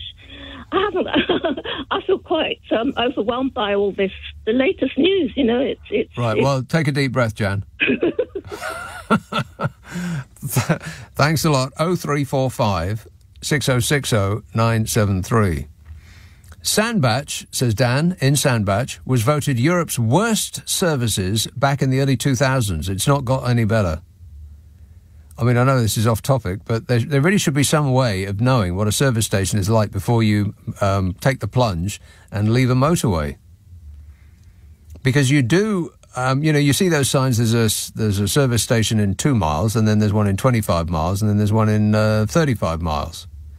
And so you think, well, I can just about hold it until I get to the next one. And then once you've made that decision, then your body is in expectation of sweet release. And so even if it's terrible, you're going to go in there anyway. You're going to go, literally, in there anyway. But if you had, if you knew ahead of time that the next services were a 1 star out of 5, and the one in 10 miles was a 5 out of 5, then you would, you would have determined to make it to the next one. There seems to be... Or there should be an app or something, like Google Maps should put up a finger of complaint if you exit at the wrong service station. Warning, warning. There should be some indication that you're making a mistake. Paul says, beware the service station in Cumbria that has very aggressive begging ducks. Well, I was sitting in one of it was the service station before Sandbach, and some guy knocked on my window and said, can you, I'm trying to get to, I can't remember where he said it was. He said, yeah, I've got my family in the car, and he was an enormous bloke. His forearms were as big as my legs. And not as long, but, as wide. And he said, yeah, my credit card doesn't work, and I'm just trying to get some money together. And so I go into, wow, I'm really sorry, but I don't carry cash anymore. Nobody takes it anymore, so I just don't carry cash. He said, that's all right. I'll just walk you to a cash machine, and you can get some money out for me.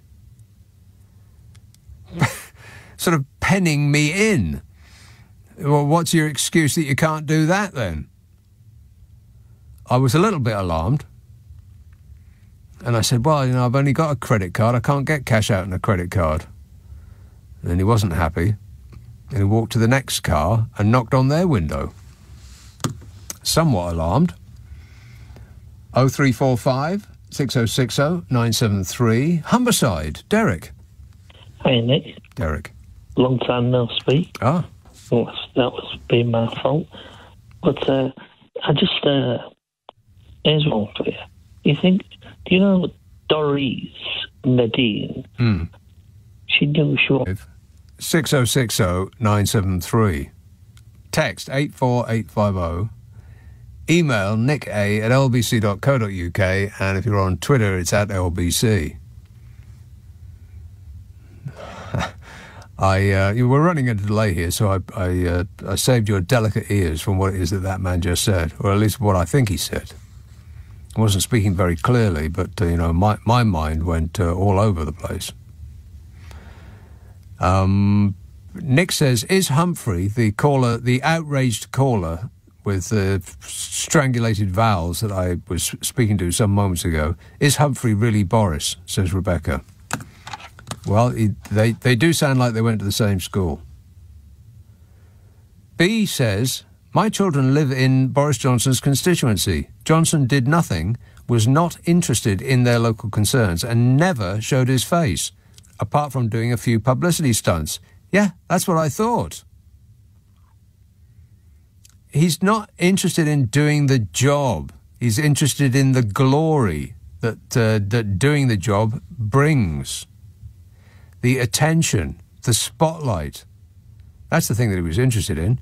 Actually getting down into the nitty-gritty and addressing people's local concerns, like when their rubbish is being collected. I mean, do you think that's him? Please. Which means that he is completely unsuited to that job. And the people that we have to blame for that, specifically, are the people in Uxbridge. What were you expecting? Babs in Preston says, one thing you could say about Bodger is he did his best. Unfortunately, it was all for his own interests. Yes. All for his own interests. Yeah. Wait a minute. Mendacious, says Rose. That's the word I meant in my call, meaning deceitful and prone to lying. The government is chock full of mendacity, which was the word said a lot in Cat on a Hot Tin Roof, wasn't it? Mendacity. Excellent word, mendacious. And she spelt it right, too. Excellent work, Rose. 0345 6060 973. Haringey, Elizabeth. Hello, one moment. Hello. Sorry, thank you for taking my call. Thank you for making your call. Oh, glad he's gone. Yes? I couldn't stand him. I saw him once 9 years ago when he came to Wood Green. Oh, yeah. When he was mayor for London. Never again I heard him speak. Had load of bodyguards around him. Yeah. But I used to live near his constituency and he did nothing. In fact, the local council down there went bankrupt and sold off all its state-run nurseries, closed them all, and he did absolutely nothing. Now, there could be another by-election in Enfield Southgate because we don't know what Sharon Amboss has done. When I met the guy in December 22 at a function, a Labour Party function, with all the MPs there, Catherine West, my local one, she's pretty good, and the rest of them. I mean, the Tories could get the seat again, or it could go to the Lib Dems. I think the Lib Dems might just get in Uxbridge. Hope they do, because when people are fed up, people go and vote Lib Dem because I think they don't really know what the Keir Starmer stands for. Right. Well, there is some justification. No, there is some justification for that position. People don't really know what Keir Starmer stands for. I'm not entirely sure myself. I voted for him to be leader, but no one can answer me, even Dawn Butler, what they're going to do for carers. I am a carer of my husband who's never going to get better, and getting anything is near impossible. There is an army of people in this country who are doing work for nothing, that without whom we would be in such a miserable state. And yeah, and I'm one of them. I don't get paid for it. I do it for the love. Right. And people can't understand why you do it and try and go to work, and you're discriminated against. People like yourself are exactly right. Discriminated against. You're taken for granted by a government that doesn't seem to really care. That is nor using. Does a Labour government either. Perhaps you're right. Even it's as though they are relying on the love that you have for the person that you're taking care of. I even do dressings, and district nurses don't even write anything down anymore. When my husband was in hospital, I won't name it, he's self-discharged, he was subject to safeguarding, and they were absolutely horrible, not communicating with me or nothing. They were good enough to take my cakes off me as an act of kindness, But they didn't even know what a carer's pass was. They didn't even go on the wall to wash him. I did that. Yeah, well, you'd have to say that the NHS had record approval ratings after the Labour Party leadership under Blair and Brown. And now they have record low satisfaction ratings after 13 years of safe in their hands. You do the maths. Thanks, Elizabeth. 0345 6060 973 LBC. This is LBC with Nick Abbott. Call 0345 6060 973. Tweet at LBC. Text 84850. So Boris Johnson wrote a resignation letter. I'll sum it up for you. Yeah, that's it in a nutshell.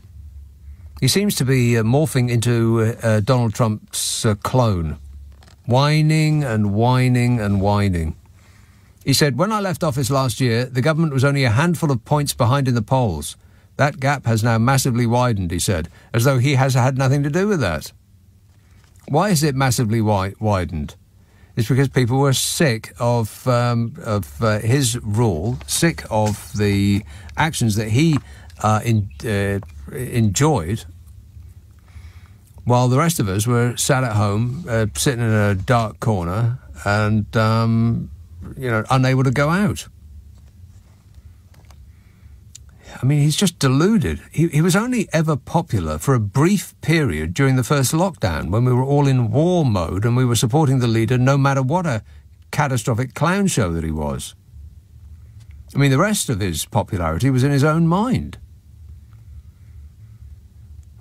Can you imagine what it's like in there? You must dream of floating around on a golden carpet, dispensing favours and good cheer to a grateful population of cheering sycophants. It's like the joy of Peppa Pig World every day of the year. Peppa Pig World. Peppa Pig World has Peppa Party, the lefty activist Tory MPs. Those are jealous of his ravishing good looks and his svelte frame. I just don't think he's interested in being an MP. He wants to be king, not underling. 0345 6060 973. And this idea that there's no shred of evidence that he has misled the House. Pretty much every time he stood up in Parliament, he misled the House. Over and over and over again. I mean, what's he talking about? Why is there any doubt about it? There is no threat to the Erasmus scheme, he said. You know, the student swap scheme. I will lie down in a ditch in front of the diggers to stop the third runway at Heathrow. And when there was a vote on such a thing, he left the country. He said the economy under this Conservative government has grown by 73%. And the government's own statistics show that the GDP only grew 20% between 2010 and 2020 when Boris Johnson made that claim. They actually grew by 20. He said 73%. How's that not misleading the House? There will be no border down the Irish Sea over my dead body. He's still not dead. You can't believe a word he says on any subject. I mean, the big one, the most obvious one, and he said it over and over and over again, at least 7 or 8 times, to my knowledge. He says there are more people in work than before the pandemic. He said that at the dispatch box again and again and again. And again, the government's own statistics authority said, please stop saying that. That's not true.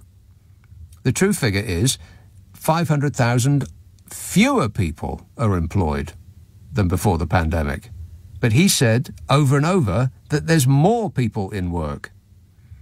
Now, that's not true. How is that not misleading the House? And yet he still insists that he didn't done it. It weren't me. I done nothing. God, it's just so pathetic. Flailing around, blaming everybody else for the things that he has done.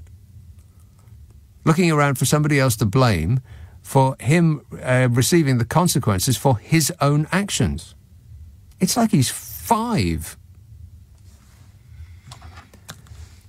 Alan in Reigate says, Johnson goes full Trump, blaming everyone but himself, and his cabal of sycophants will all be ready to say, leave him alone, he's done his best. Paul says, if we want to see an end to the House of Lords, put Boris Johnson in it. Well, he does wreck everywhere he goes into, so it's an idea. Stanwell, Michael. Hello there, Nick. How are you? Good, thanks. Good stuff. Yeah, my point is, I think in regards to the honours, I think that they should, be frozen until all the COVID contracts have been, all the discrepancies. We've seen what happened to Michelle Mone. And we can see that she hasn't been prosecuted. So I think until we can get the I think there's an investigation underway, and I can't really keep up with. Well, there's not much to keep on up with, Nick. Nothing's happened. It's over a year and a half now, or. And if it was a normal person that had been arrested or investigated for such a crime with such a huge amount of money, but there is no suggestion that she has committed a crime and she hasn't been arrested. So let's just leave that there. But I know what you're saying. I'd like to know where all the money went. I mean, billions and billions and billions of pounds just disappeared into the ether like a bad smell on the wind. And what do we get for it? Where did it all go? How come people aren't in jail right now? But, like I said, the people like that don't go to jail. They go to the House of Lords in this country. Thanks, Michael. Paul says, Nadine and Doris sitting in a tree. And I thought, my mind's gone Kissing. Yeah. Get it right. Nadine Doris sitting in a tree, Kissing, but that's not what he says. He says they're sitting in a tree plotting the downfall of their own party. Does anyone still think the next general election will be 2024? Yeah, pretty not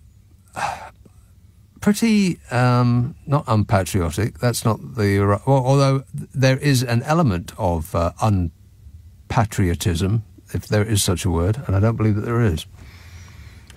But it's not being very true Tory, is it? They seem to be undermining their own party, or at least Boris Johnson is. I don't know what Nadine is up to. Maybe she just couldn't stand it anymore. Let's have Maidenhead. Gary. Oh, hi, Nick. Great show. Just a couple of points. One is about half hour ago, there was a Range Rover with a police escort at the front and a police escort at the back. So maybe that's Boris or somebody heading for Henley or Chequers or something. Heathrow, I bet. It could well be that. It could well be that. But I don't know, mate. I just hope the Labour Party can reboot this country, because do you know what? The other day I saw a bloke climbing in, like in a window. It did look suspicious, and I just passed one of them police vans that catches you at the side of the road for speeding. So I turned round, got out, and I knocked on the window, and he did open the window up and said, "Can I help you?" I said, "I think there's somebody maybe burgling an house around the corner," and he told me to ring 999, and I said, "But you are the police, aren't you?" He goes, "No, I'm a civilian." I said, "But you got bloody police on the side of the van. Can't you drive round here? I'll show you." He goes, no, ring 999. Right. I'm only here to do the cars. Right. Well, they've got to get their priorities straight. It's the nation's number one priority. It's the country's number one priority. It's my number one priority up and down the country, and that will be our focus. That is his focus, Gary. Thanks for that. 0345 6060 973. Yeah, that's entirely believable. Alarmingly enough. This one says, I cannot believe that Michael Fabricant has become a knight. If they could reinstate jousting and these inadequates could publicly prove they are lacking in body as well as mind, then at least we could all have a good consolation laugh. Well, I would definitely show up for that. Any time of the day or night. Gareth says Keir Starmer doesn't know what Keir Starmer is about.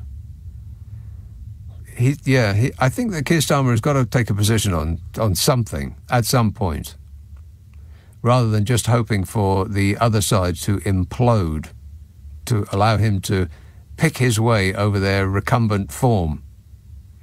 He's going to have to say something that someone might find controversial at some point, you'd think. So far, not much. We wait in anticipation. Livio says, you need to remind these people who think that the Mayor of London is responsible for the low traffic neighbourhoods that he is only responsible for 5% of the roads in London. The remainder are the responsibility of local authorities. On top of that, it was also Johnson's government that provided councils with the vast majority of funding that they needed to establish these low traffic neighbourhoods. They then sat back and allowed all the public outrage and criticism to be directed towards Khan, the London mayor. Also, they are specifically responsible for many councils in this country being in dire financial straits because they only have the amount of money that the government gives them to run their show. But that seems to be the Conservative way. Run down an organisation, then blame that organisation for not being able to cope. See the NHS for full details. 0345 6060 973. Text 84850. Email nick@lbc.co.uk. If you're on Twitter, it's @LBC. Leading Britain's conversation. Nick Abbott. Alexa, send a comment to LBC. Here we go. Okay. And there he went. But not for long, I bet. He's not out of our lives for good. 0345 6060 973. Guildford, Peter. Hello, Nick. Hope you're well. Yes, thanks. Yeah, I think Bodger is pulling another contract because he's had this report saying, he lied and all the rest of it.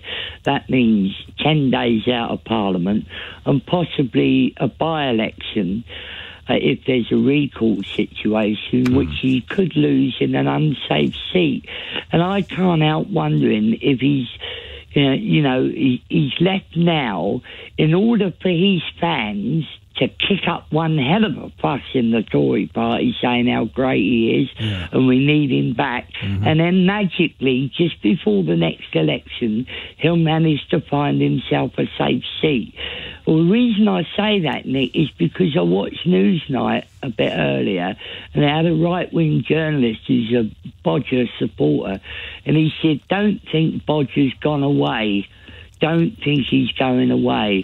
And it does, initially I thought with Nadine Dorries being such a fanatical lover of him sort of thing, Well, you don't mean lover. She a supporter. Supporter, I don't mean lover.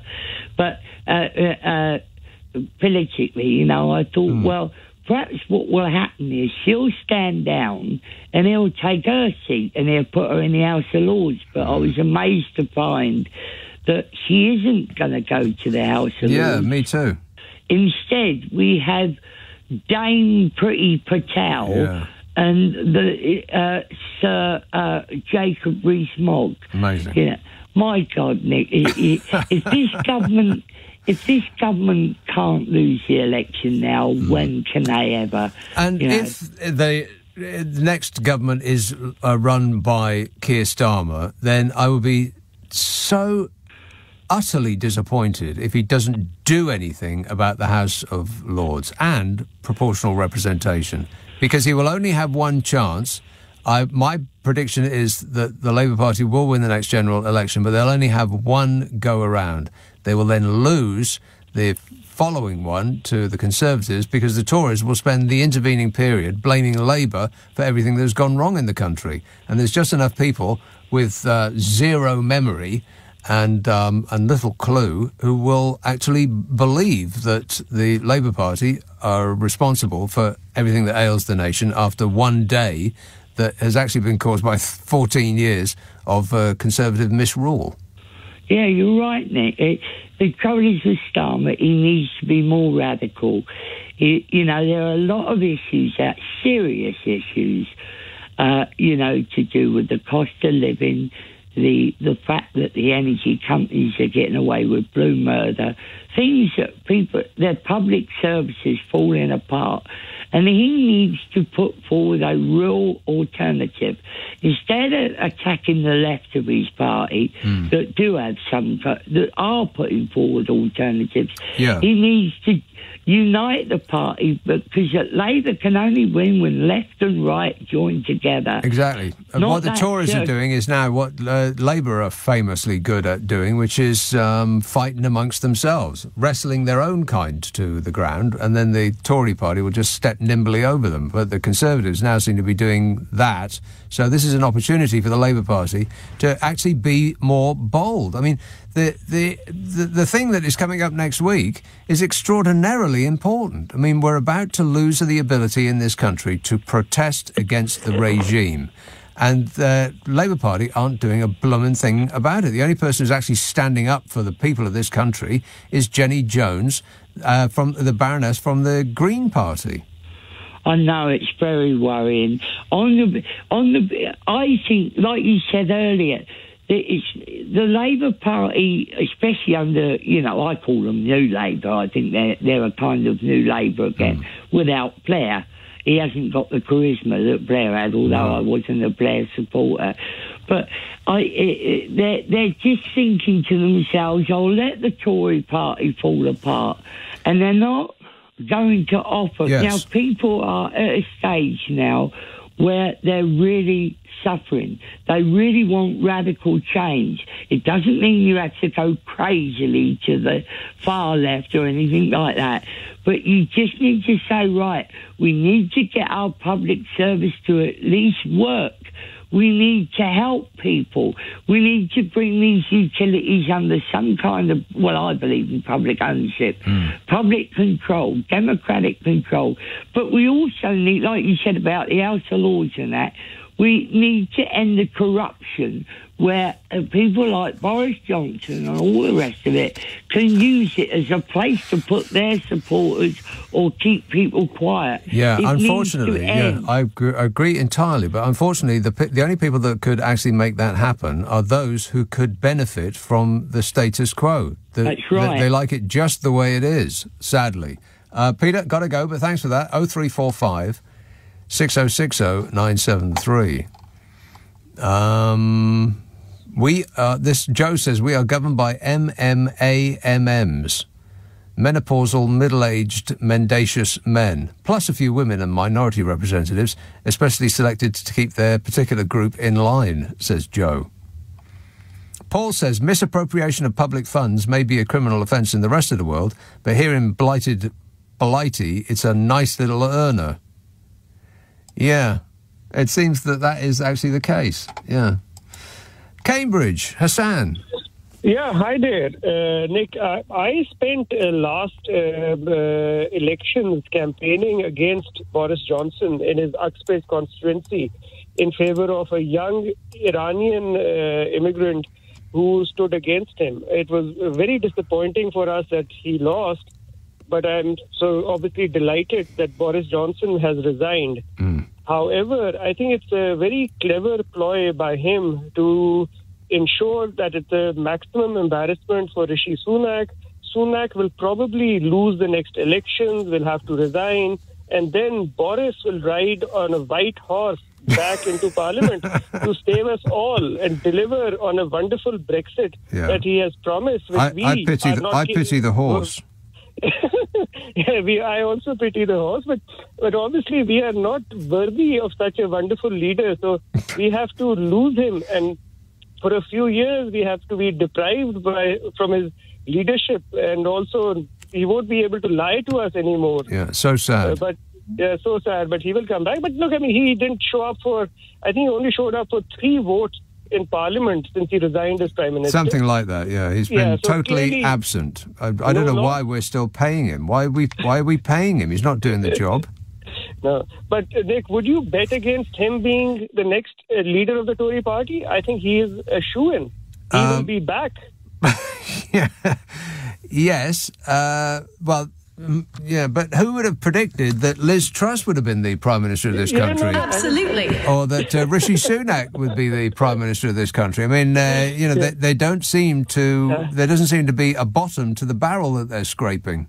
Yeah, no, but I think... I think the Tory party, I know they're all 70 years old plus, they would still vote for him. And in fact, actually, if Sunak had actually had a runoff with Johnson, Sunak would have lost. Yeah.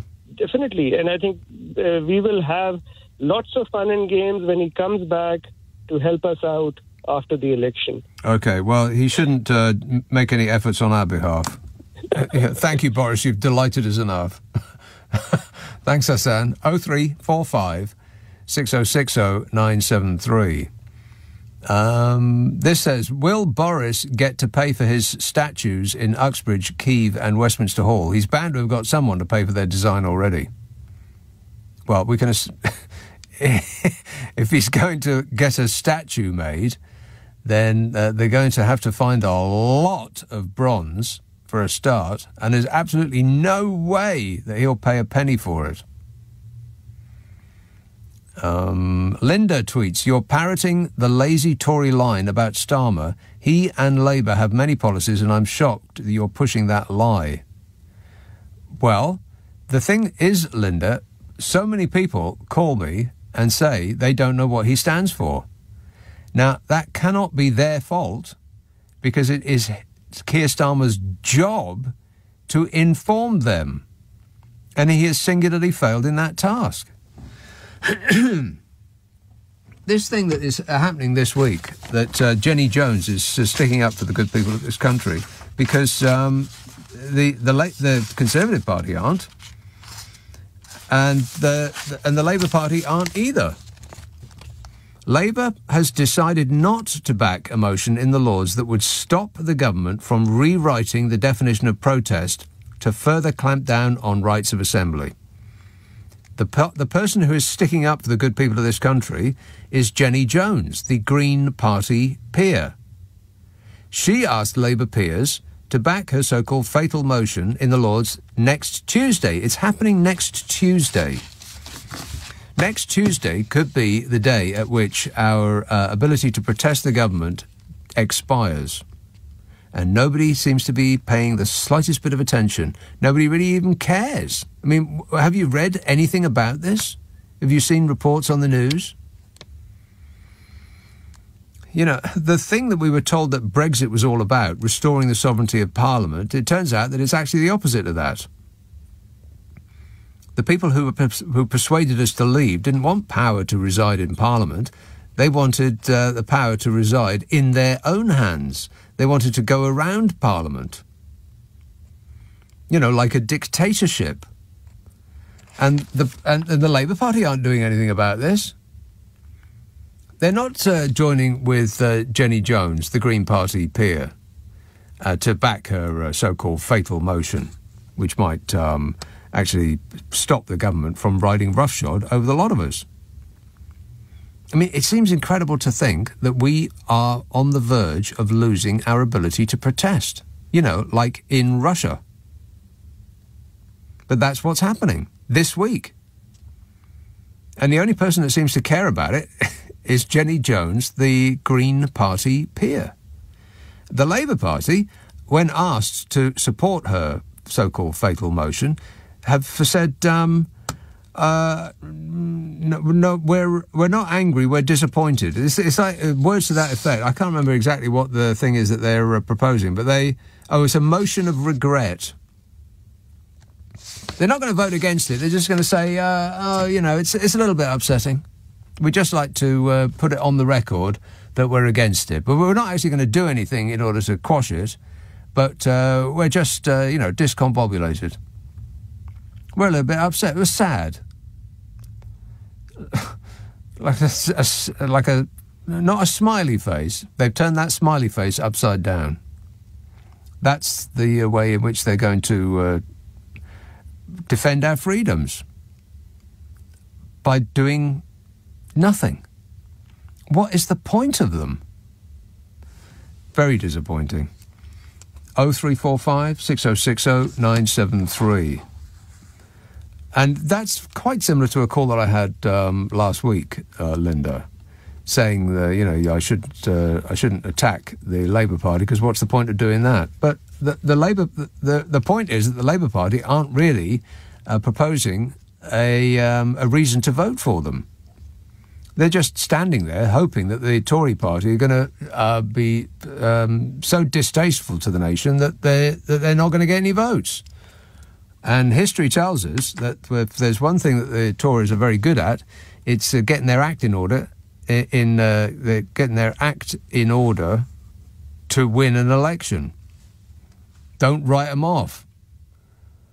Don't assume, because that makes an ass out of you and me. 0345 6060 973. Text 84850. Email nica@lbc.co.uk. And if you're on Twitter, it's @LBC. Nick Abbott on LBC. Call 0345 6060 973. 0345 6060 973. Jay in Strasbourg tweets, Johnson and his cronies, they came, they filled their pockets, they scarpered. Walter tweets, Boris may be gone, temporarily, but he's still living rent-free in your head. Well done, Boris, says Walter.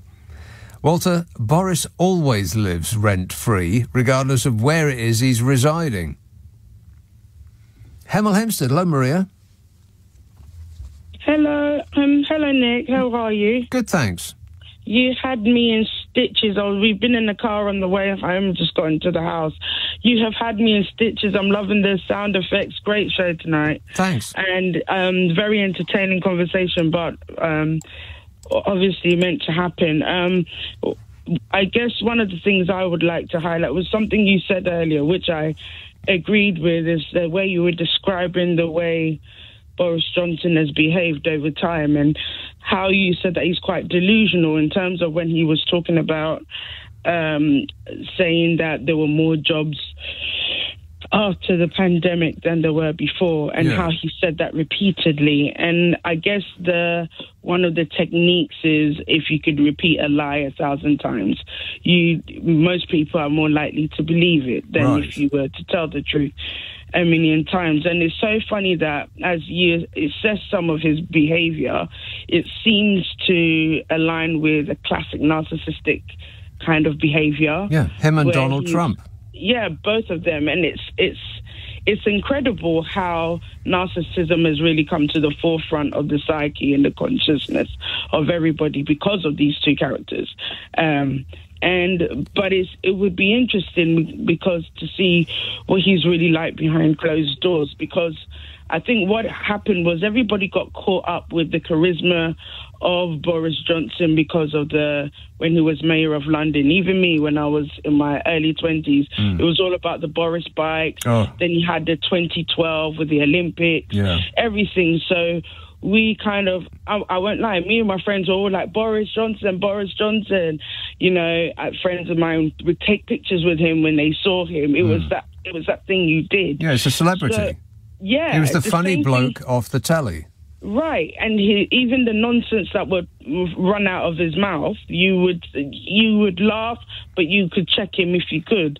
I mean, it's a similar thing with Donald Trump when he was, doing the show, The Apprentice, the American version. Yeah. And he was, everybody was like, yeah, businessman. It's like, but the moment they step into politics and put in such high positions of power, you become threatened with it because they crave power, they crave the attention, they crave all of those things, and it's very smart on their part and good PR. I guess maybe really what I was trying to draw out was the narcissistic nature, the exaggerations and all of that have proved to end up being successful for him. This refusal to accept that their downfall has got anything to do with them, their own actions, which of course is 100% to do with them. They have caused their own political demise. it may not be fatal politically, but in the short term, they're both out. But it's sort of more than narcissism. It's sort of worse than that. It's just childish. This absolute refusal to accept the consequences for their own actions. It's always somebody else's fault.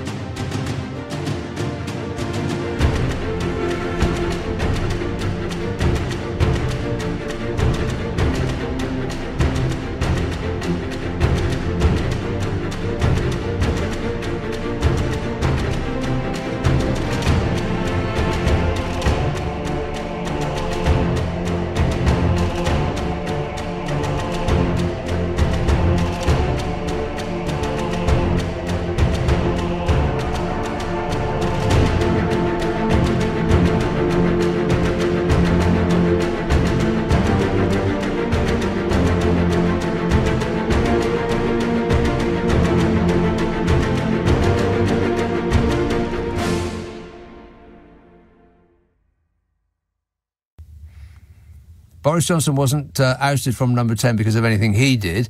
It was the blob. You know, there was the activists to civil servants. It was the wokerati and all this blooming nonsense that they come out with to excuse their own behaviour.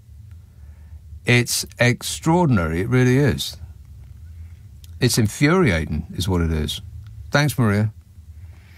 And this position that the inquiry, the select committee, has no evidence that he misled the House. Well, take it, or practically anything that he said in the House was misleading the House. How many times have you heard him say that we could only have the vaccine rollout because of Brexit? He says staying in the European Medicines Agency would have made the COVID vaccine rollout impossible. That's what he said. And the thing is, he must know that that's not true, because he's been told over and over again. Leaving the EU had nothing to do with the vaccine rollout. Zero. The government are building a record number of hospitals. You've seen that video of them around the cabinet table. How many hospitals are we building? 48. It's not 48 new hospitals. He knows that. Why does he keep saying it over and over? And, of course, the big one... I followed the ministerial guidance at all times. I followed the ministerial guidance at all times. I followed the ministerial guidance at all times.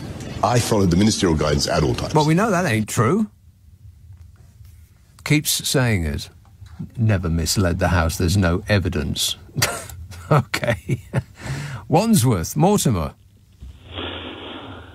I don't know why you are so astonished about Boris Johnson keep on lying, and why you keep on trying to prove that he lies and lies and lies over again. For any moderately intelligent person, when they're faced with a barefaced lie, they know it's a barefaced lie. Mm-hmm. It depends. It depends what the lie is. No, it doesn't depend what the lie is. If you're faced with a barefaced lie from your child, I haven't been eating chocolate and it's all over their face. They've been eating chocolate, right? Yeah. Mm-hmm. Brian, if you have proof that a barefaced lie is a barefaced lie, that's what it is. Right. So let's stop the talk about whether he's a liar or whether he's not a liar, and let's talk about what the failure in our mechanisms is, or the failure in Liberals or the Labour Party or anyone who wants to be honest or decent. What is our failure to call this out? Why are we challenged by this? So if my daughter walked up to me and said, I haven't been eating chocolate and it's all over her face and she's 5 years old, I wouldn't say, well, let's have an inquiry. Yeah. The question is this: the inquiry needs to be in our culture, why have we failed? We need a parliamentary inquiry into why we have accepted lies over and over and over and over and again from the media, from Parliament, from members of Parliament, and from our society. We need something else. We need something bigger. We need to say it's unacceptable for us to have to endure this nonsense. And the inquiry is why, to what extent has lying disempowered our culture? And how do we make that inquiry? And how do we call it out? And how do we put people like Donald Trump in prison where he deserves? Yeah. Donald Trump ain't going to prison. And Boris Johnson... That's your judgment. But I'm asking you to think about a question which is much bigger than that. Is not a parliamentary inquiry into Johnson, but a parliamentary or a society inquiry into ourselves, how we've slipped down this road to allow ourselves to be this abused.